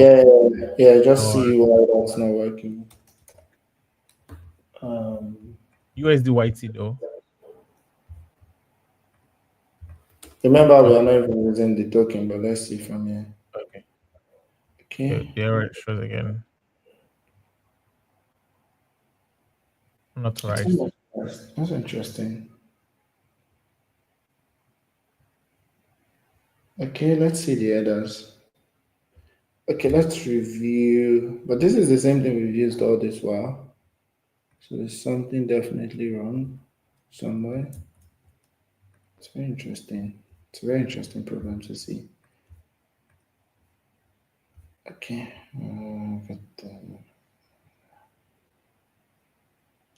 Is this a part where you want to plug in our GPT-1 again? I doubt if that you Oh, know what is wrong with okay. you right now. But yeah, we could try it. I mean, that's why we have AI, right? It's supposed to supercharge your Yeah. process. But I just want to confirm this Okay. wallet ID. This is correct, but this is still unauthorized Unauthorized. while it's actually matching, right? Because this is the wallet ID and this is the what's it called? The API key, which is correct. And this is And we are active. still in the core of Pay Africa's space, right? Yeah, we're still in the Pay Africa space, and this should work. Let's see. Hmm. Very interesting problem. And this is coming from Blockradar endpoint itself. So let's see. I'm trying Oh, to see okay. what's missing. Um, okay, let's see. I know nothing is should be missing. Let me try for. Sorry. EVM. Solana. Yeah, no. We already created VM. We already created Solana, so we can create for another user on Solana, but it wouldn't be the same user, right? You can, Um, is there a way to clear uh, the wallet generator for someone and regenerate something? I mean, the best That's thing a you can different do, thing because, entirely. by the way, yeah, that's another thing is because you are using Blockradar, you control most of these things yourself, right? So you could Yeah, literally just purge your database, clear the wallet generator for that user, and then move on, right? I I'm think that would over. be like Yeah, the fastest way for you. And then you can come to the Blockradar dashboard, come to addresses, find that particular user address, and clear it. and deactivate it. That's it. John Rob. So Okay. that way you don't have anything being listened to or stuff in between. Let's do one thing. Yeah, I wanted to show how to regenerate like API key, right? So let's regenerate a new API key. I'm just gonna call this right for Tron, and then I'll copy that as the new API key for us. So let's use the new API key. Okay, perfect. So back to Blockradar Tron key. Paste this. Oh wait, very interesting. You've seen it. Yeah, so Blockadar has a security feature called whitelisted IP. Now, this is actually a good one. I like this problem. So, because your API keys, your wallet ID, for some reason got exposed. On Blockradar, you can whitelist an API key and say, for this wallet, only requests that come from this API should be authorized. So every request we've been Oh, making so far was coming from my local IP, and that's why it is unauthorized. What that means is that if you have a fintech company and you have developer working on your product, you can whitelist only your server to perform this yeah. action. That Yeah, way, yeah. you shouldn't be worried about giving your developers API keys to test in their local machine, but you know Mm, that in prod, there's an IP that is whitelisted and only that IP works. Do you get it? wow. So yeah, that was not a bug, that was a feature. But that's actually a good use case. I really like that we were Is able it, yeah, to it's interesting to see do that that. play, yeah. Yeah, So you just need to yeah, delete it or take it out. yeah. I'll just delete it. So if you don't set any API key, if you don't Everything set goes any through. Whitelisted whitelisted IP. ID, all ID Yeah. work. If you set one, then none works. Let's see. I think I just deleted it. Ah, perfect. So now we should be able to generate an address. Okay, that was a good problem to have. I really like that. It covers something that I didn't even remember building. It's a good one. So now I'm going to generate a new Tron address. And yep, that's it. You have a Tron It works. address. Now you have a Tron address, a Solana address, and a EVM address that works across all chains. Now, what does it look like recording a transaction for a user? Let's do this and then we maybe wrap it up with this, right? Now you've generated address for this user and it is tied to Core Africa, right? The Mm-hmm. next thing you want to do is set up a webhook endpoint on your device, right? On your backend, right? Okay. This webhook is supposed to receive a webhook from Blockradar when a particular user deposits or when they do any kind of transaction.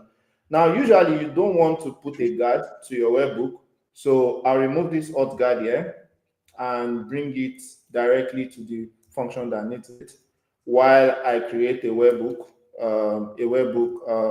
post endpoint for webhook, right? Let's just call it webhook. And you can call it any name, but we'll just call this webhook. Yeah, and then we log the body. Really, that's what we want to do here, right? Okay. So, right, for now, I just want to log the body so you see how Blockradar calls this webhook and then logs the body. But the other interesting thing is that Blockradar, if you come to your dashboard there, so I will deposit. Let's go back to Solana. Let me see where I have test tokens so we can use that. I have some on BNB and then I think I should have some on Solana.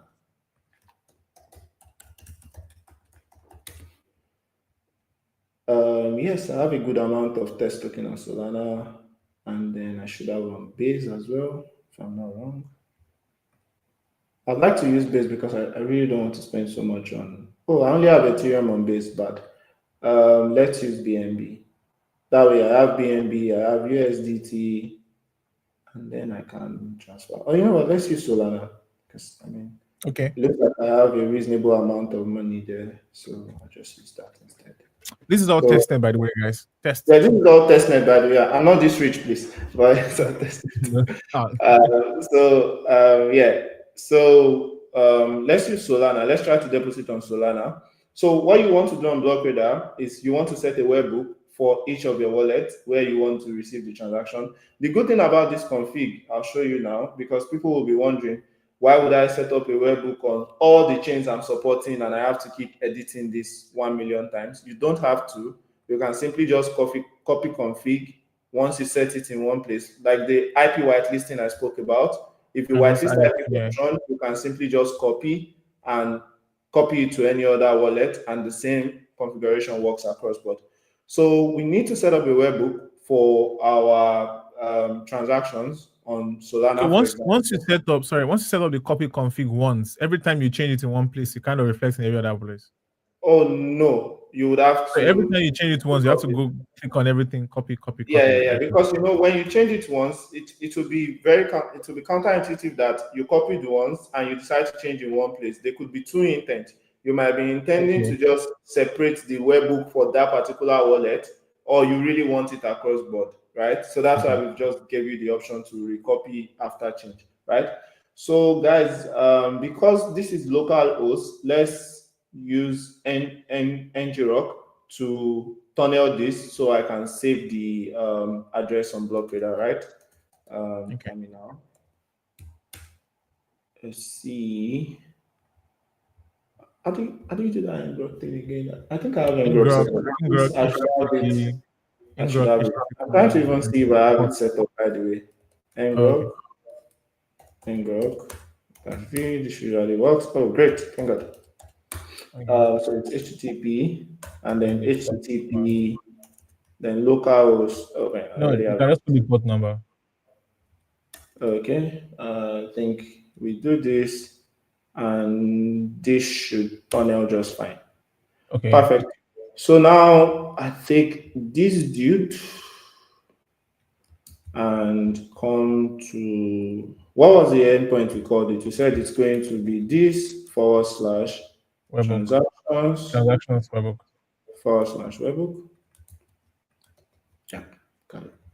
Copy this and take it into here because we want to test with Solana. Take the webhook, paste it in here, and save changes. And that's it. We set up a webhook. Now, what I'll do is I want to deposit money for this user, right? We'll come back to Okay. this user, we hit deposit, we select Solana, we select USDC, we click deposit, we get the copy. I copy this and let's keep our console here clean because we want to see the body that Blockradar will be sending for this particular webhook, right? Okay. And we can, I'm just going to clear this terminal because I want it to be clean. So I'll just come to my MetaMask, right? And just deposit for Yep. this user. Sorry, Phantom. Sorry, guys. Phantom. USDC, send, recipient DevNet wallet. I'm just going to send one USDC. And next. And then I'm going to hit send. And that's sent. So we Okay. should have gotten a webhook from Blockradar on that particular transaction. And you can also see, let's see something. Let's see it on the chain and see if it is sent. Okay.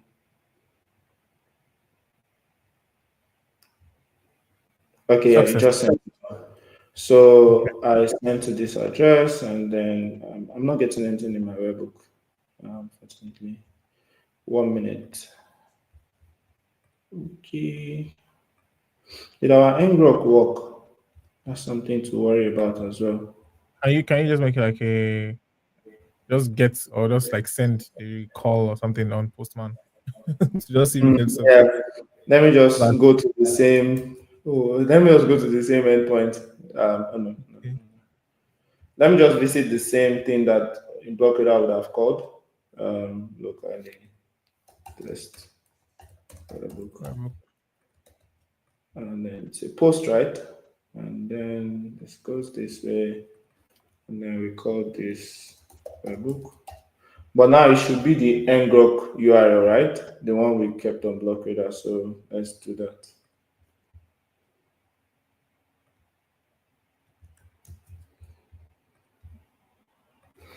And then we paste this here because I want to be sure the ngrok is connected properly. And then we have a raw body of JSON name test.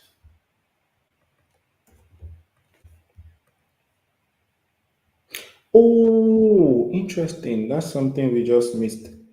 This guy should always return a 200, right? Oh yeah. Because block it out. Expect that. Yeah, block it out would always be like this webbook failed, and then it would keep retrying if it doesn't return a 200. So we need to ensure this returns a 200 always. Now there's something. The webbook is still not coming. I'm not sure what's wrong with Solana, but there's something you can also do. So I like that these things are happening here and it's easy to test with. Let's even come to the address first and see if the money is there already, Right. Okay, yeah, The money we is got it. here, We got it. but it looks like the webhook did not send. Right now, you might have this, and you are wondering where is my webhook? Like, why user said they sent money and then you did not get it? You simply come to the Blockradar dashboard, come to your wallet, your deposit finder. One minute. AML Yeah. lookup. No, No, no, no, it's no. in the Yeah. wallet itself. You come to the Okay. deposit finder, you paste the Okay. transaction hash, and you find the Find transaction. transaction. Yeah, you can do this for your user. This is like a support thing for your users in case like this happens. Even this Happens. Okay. rarely happens. This wouldn't happen in mainnet, but I think sometimes the Solana DevNet node might be congested and doesn't really send this webhook immediately. So I don't even think it's finding the transaction, is it? And this Taking its is this time. is taking too long. That's why I want to stay safe and yeah, exactly. This is taking too long. I'd have loved to test it. You know what? Let's Let's deposit try on on that. base. Base. Yeah, or base or Yeah, something let's else. test deposit on base, please. Um, so it's the same process. We copy the user address on base, right? And we deposit that. So let's come to initiate deposit, base, USDC. Wait, no. Sorry, let's do BNB, please. I don't have money on base. So USDC or USDC and deposit. Right? We get the ID. Come to the Blockradar dashboard. Just want to check something real quick on my Binance. I'm doing USDT, right? Okay, good. So I've copied the address, right? Sorry. Yeah. Then we come to, I have some money in my, so this is Binance, right? Good. So we come to USDT, we send to public this, and I'm just going to send 0.1 in this case. It's sent, confirm. Now it's pending, now it's sent, and if we come here exactly, Yeah, we get it. Okay. wait, Okay. wait, So no, we haven't gotten it. Wait a minute. this is the Well, one from the deposit itself. No? no, yeah, this is the wallet we are logging from the deposit itself. Okay. So I'm just going to view this on the Block Explorer real quick. To get a transaction, as the person has to go directly to the Explorer, fetch it, and come back. No, you can even see it from your dashboard as well. Okay. You can see all transactions from your dashboard. For example, if you come to that address, this was the address, you would see the transaction here. Can you see it here? Okay. So if Status. the transaction is showing here, then it means Blockradar already sent the webhook. Then something is wrong with our local setup for not receiving the webhook. That Okay. I'm So not sure because it's logging it here. But I'll show you what the webhook looks like. Let's do something. Oh, we did not. We did I was not gonna put. whitelist. We did not set up a webhook for this. Oh, it's Yeah, it's webhook.site from my last test. Unfortunately, yeah, we can. oh Just going to resend another money. It's fine. Sorry, guys. question That's is but you can can you trigger the webhook call again on yeah. your You phone? can retrigger webhook. I'll show you that as well. Okay. You can retrigger the webhook, and I want to delete this as well because I don't know. I feel worried about that. Okay, so if I come back to the transactions, this was the one we just did now that we sent to this, and then I can hit resend webhook, and webhook resent successfully. And then we Please should come get into that. this. Please come here. I'm not sure what's wrong with this backend with the webhook thingy. You know what? Let's do one thing. Please let's use webhook.site Okay. to just be Just to sure that see. this works. Yeah. Yeah. Because I'm not sure if there's something wrong with ngrok not tunneling it well. So I'm just going to copy this webhook.site thing, come back to the dashboard, Come to What did you configure it. use? Okay. Is it?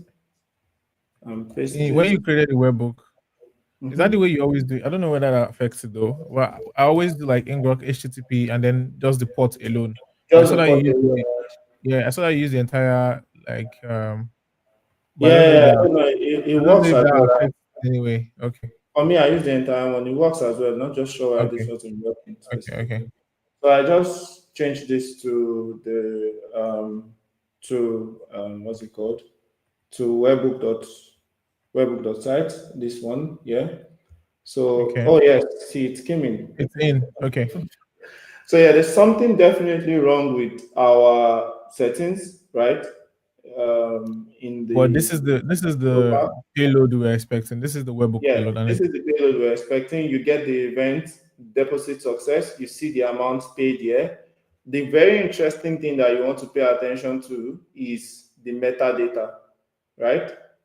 If you mm, look at this metadata, you see the user ID from your database and the email. mm, Now you can use this to create a transaction that is tied to that particular user, right? And also, one other step that Blockradar does for you is AML screening, which is for fraud, for people that care about like compliance and stuff. compliance. Yeah. You want we do a check on that address, on the address, that's the address that you are receiving from on OFAC, FBI, Tether, Seku, just to ensure that the money you've sent is right. It's clean, it's not sanctioned or anything. And we do multi-level deep. So even if the address you are sending from is not the sanctioned address, but that address has received money from a sanctioned Oh, address, we yeah, will yeah, yeah. flag it, and then you get that. So this is the webbook you'll be expecting, and with this, you can construct a transaction stable and do like a whole bunch of other stuff. Yeah, I think there's something definitely wrong with our backend setup that is not receiving webbook, unfortunately. But yeah, I think we all get the context Oh there. no, it will not come into this place. You did it on terminal. You did it outside this place. Does it matter? Check Outside which the. place? Okay, wait. You spawn. You Which use place? another terminal. Oh, Not to not the do console. the Yeah. ngrok. You mean this ngrok? Okay. Okay. No, this is just No, for. it Okay. No. shouldn't No. matter. It Okay. No. shouldn't really matter. I think Yeah. It shouldn't what matter. Yeah. Yeah. the That's true. problem is, let's look at it again. It's a post endpoint. It takes in a body, it logs the body, and then it's webbook slash transactions, right? And that's exactly what we've passed here, which is webbook slash transactions. I feel like we've spent so much time. I don't want to Yeah. Yeah. Yeah. do more, So that's it. but That's an assignment for you guys. Yeah. You can. yeah, When set you're up the webbook proceeding, and let it it work. works. Ideally, you can Yeah. see this That's all what the fine. webbook looks like. There's definitely something wrong Yeah. with our tunneling locally. Why? And that's why we are not getting the webbook directly from there. But yeah, this is what the structure looks like. And with this, we can create a transaction table, generate transaction and stuff. The other very interesting thing you can do with Blockradar, swap and bridge, incoming months, off ramp and on ramp. But for now, yeah, this is like basically where you can accept stablecoin, and from day zero, you can offer your user like this mod. You can offer your user multi-chain from the beginning without any extra setup. So yeah, thank you. Do we have any Then questions? I think we should. This is the right time to pick up this question, and I'm going to show it on screen so that we can just Okay, talk about that quickly before we round okay. up. I am So really this is from Adebaki, right? okay. So if you want to read it, or should I read it? Yeah, it's fine. I'm just going to screen through it now. Okay. I'm building an e-commerce app that accepts both stablecoins and fiat.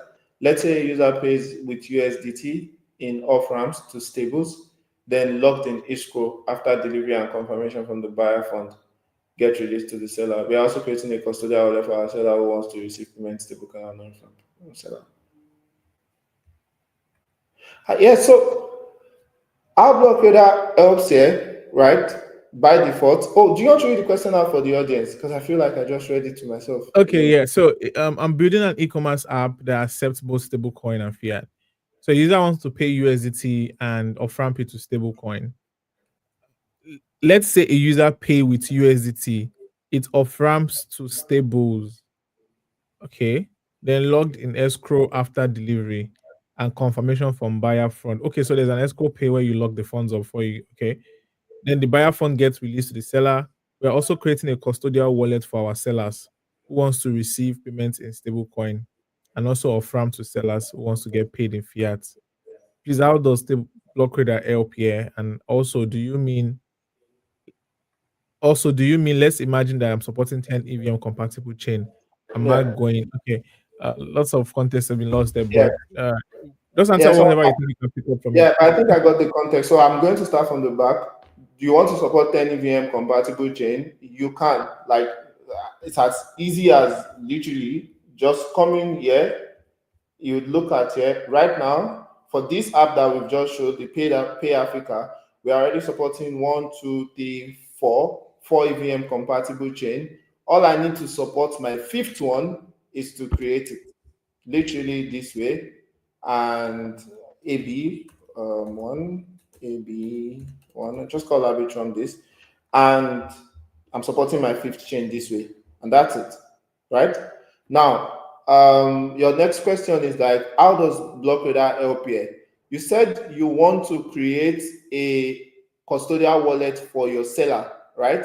And that's somewhere Blockradar can help. Remember when Koa Africa registered on my Pay Africa um, platform, I created an address for him, and you can see it here. This is his address. It's empty in Arbitrum, but if you come to BNB, the BSC as it's called now, you would see he has some balance, like 0.1 USDT, which is sent with my MetaMask. And if you come to his Solana wallet as well, Okay, he your has, screen just stopped sharing. oh, Uh, yeah, just sorry. so.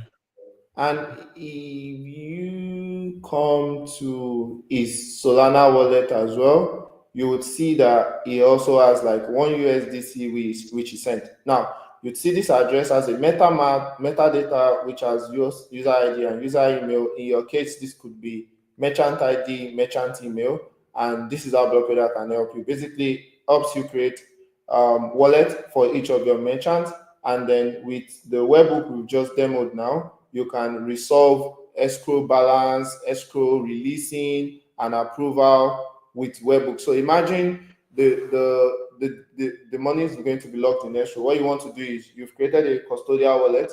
When you receive the money from the seller, you get this deposit success. You can then change the status of like your order to like, okay, you can go deliver this order now. This user has paid, but you don't necessarily have to pay the merchant immediately.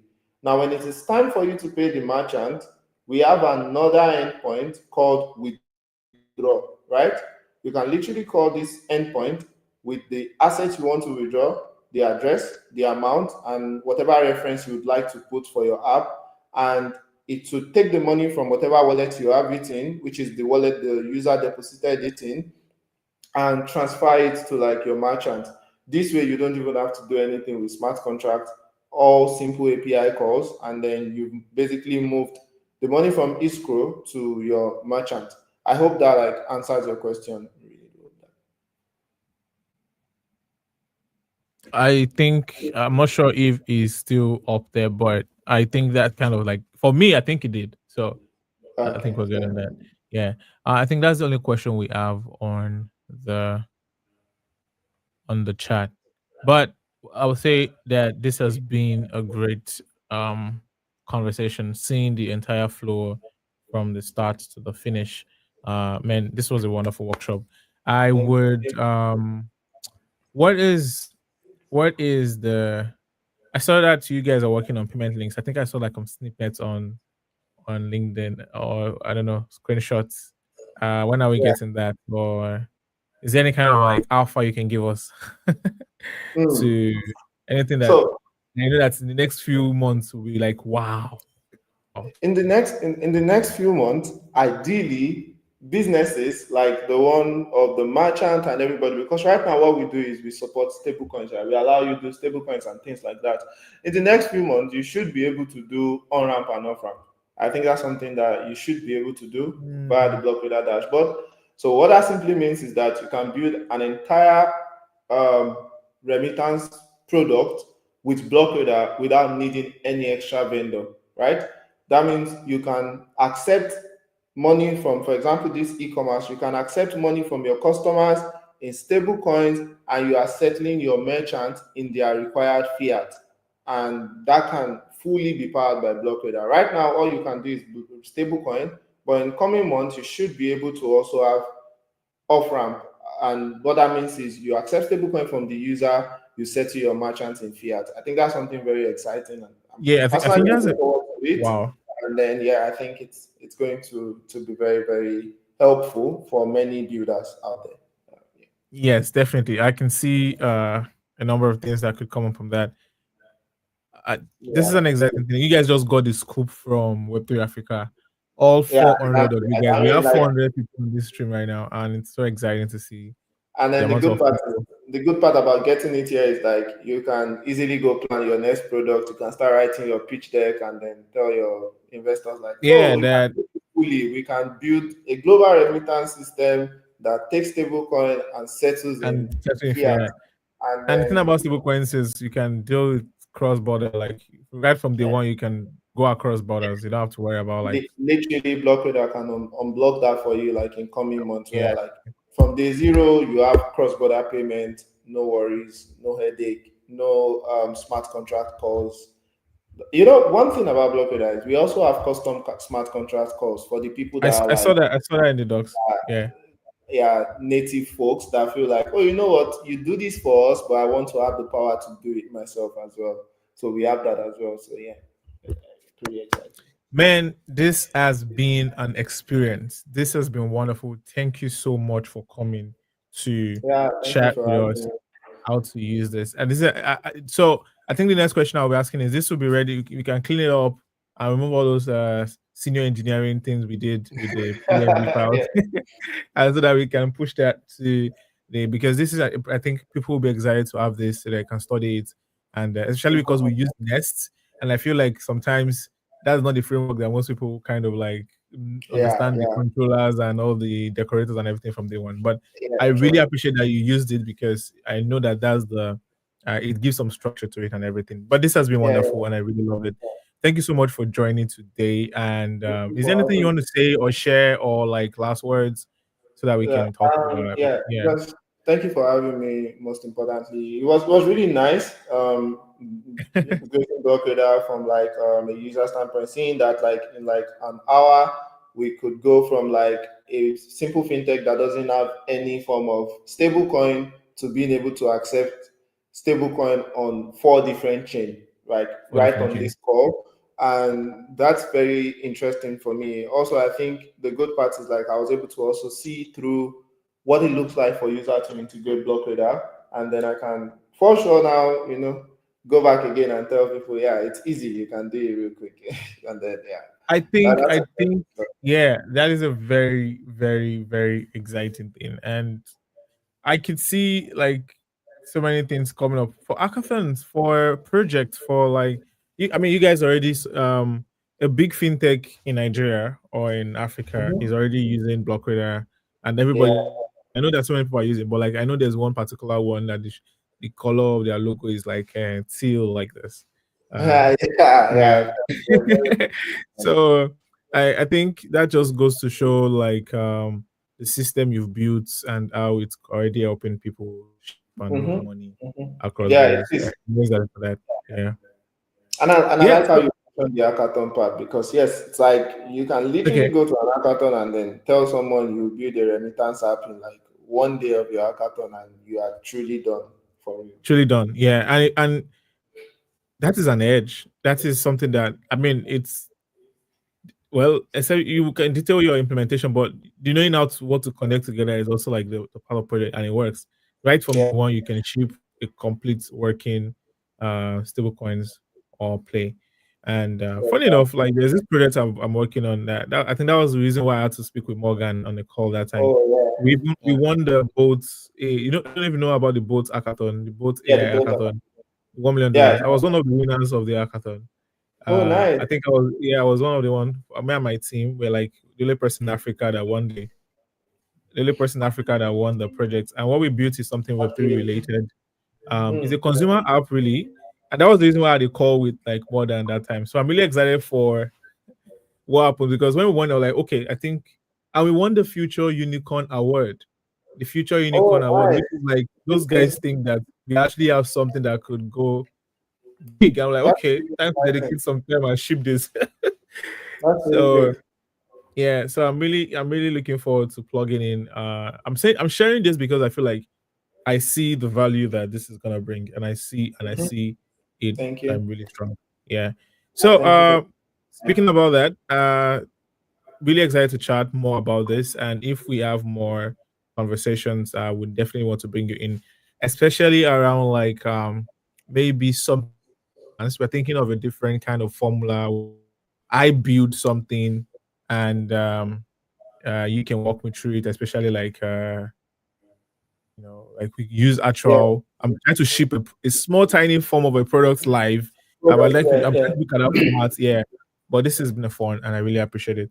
Thanks so much Yeah. for coming, Lutz, and Thank you. I will release you now because I kind of know what the time's saying around your side, and I know you probably are It's tired already and everything. Okay.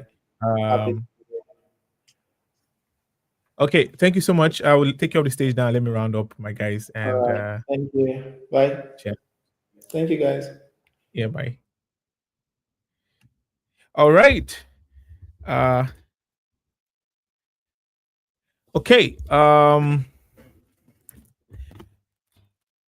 I it's crazy because I have somebody that is trying to come into my apartment, and I was told that they would not allow the person come in until I calm down. So I need to kind of wrap this up quickly. But all 400 of you guys are amazing, and you just got a masterclass on plugging in APIs that make your product go from 0 to 1 when it comes to what's it called?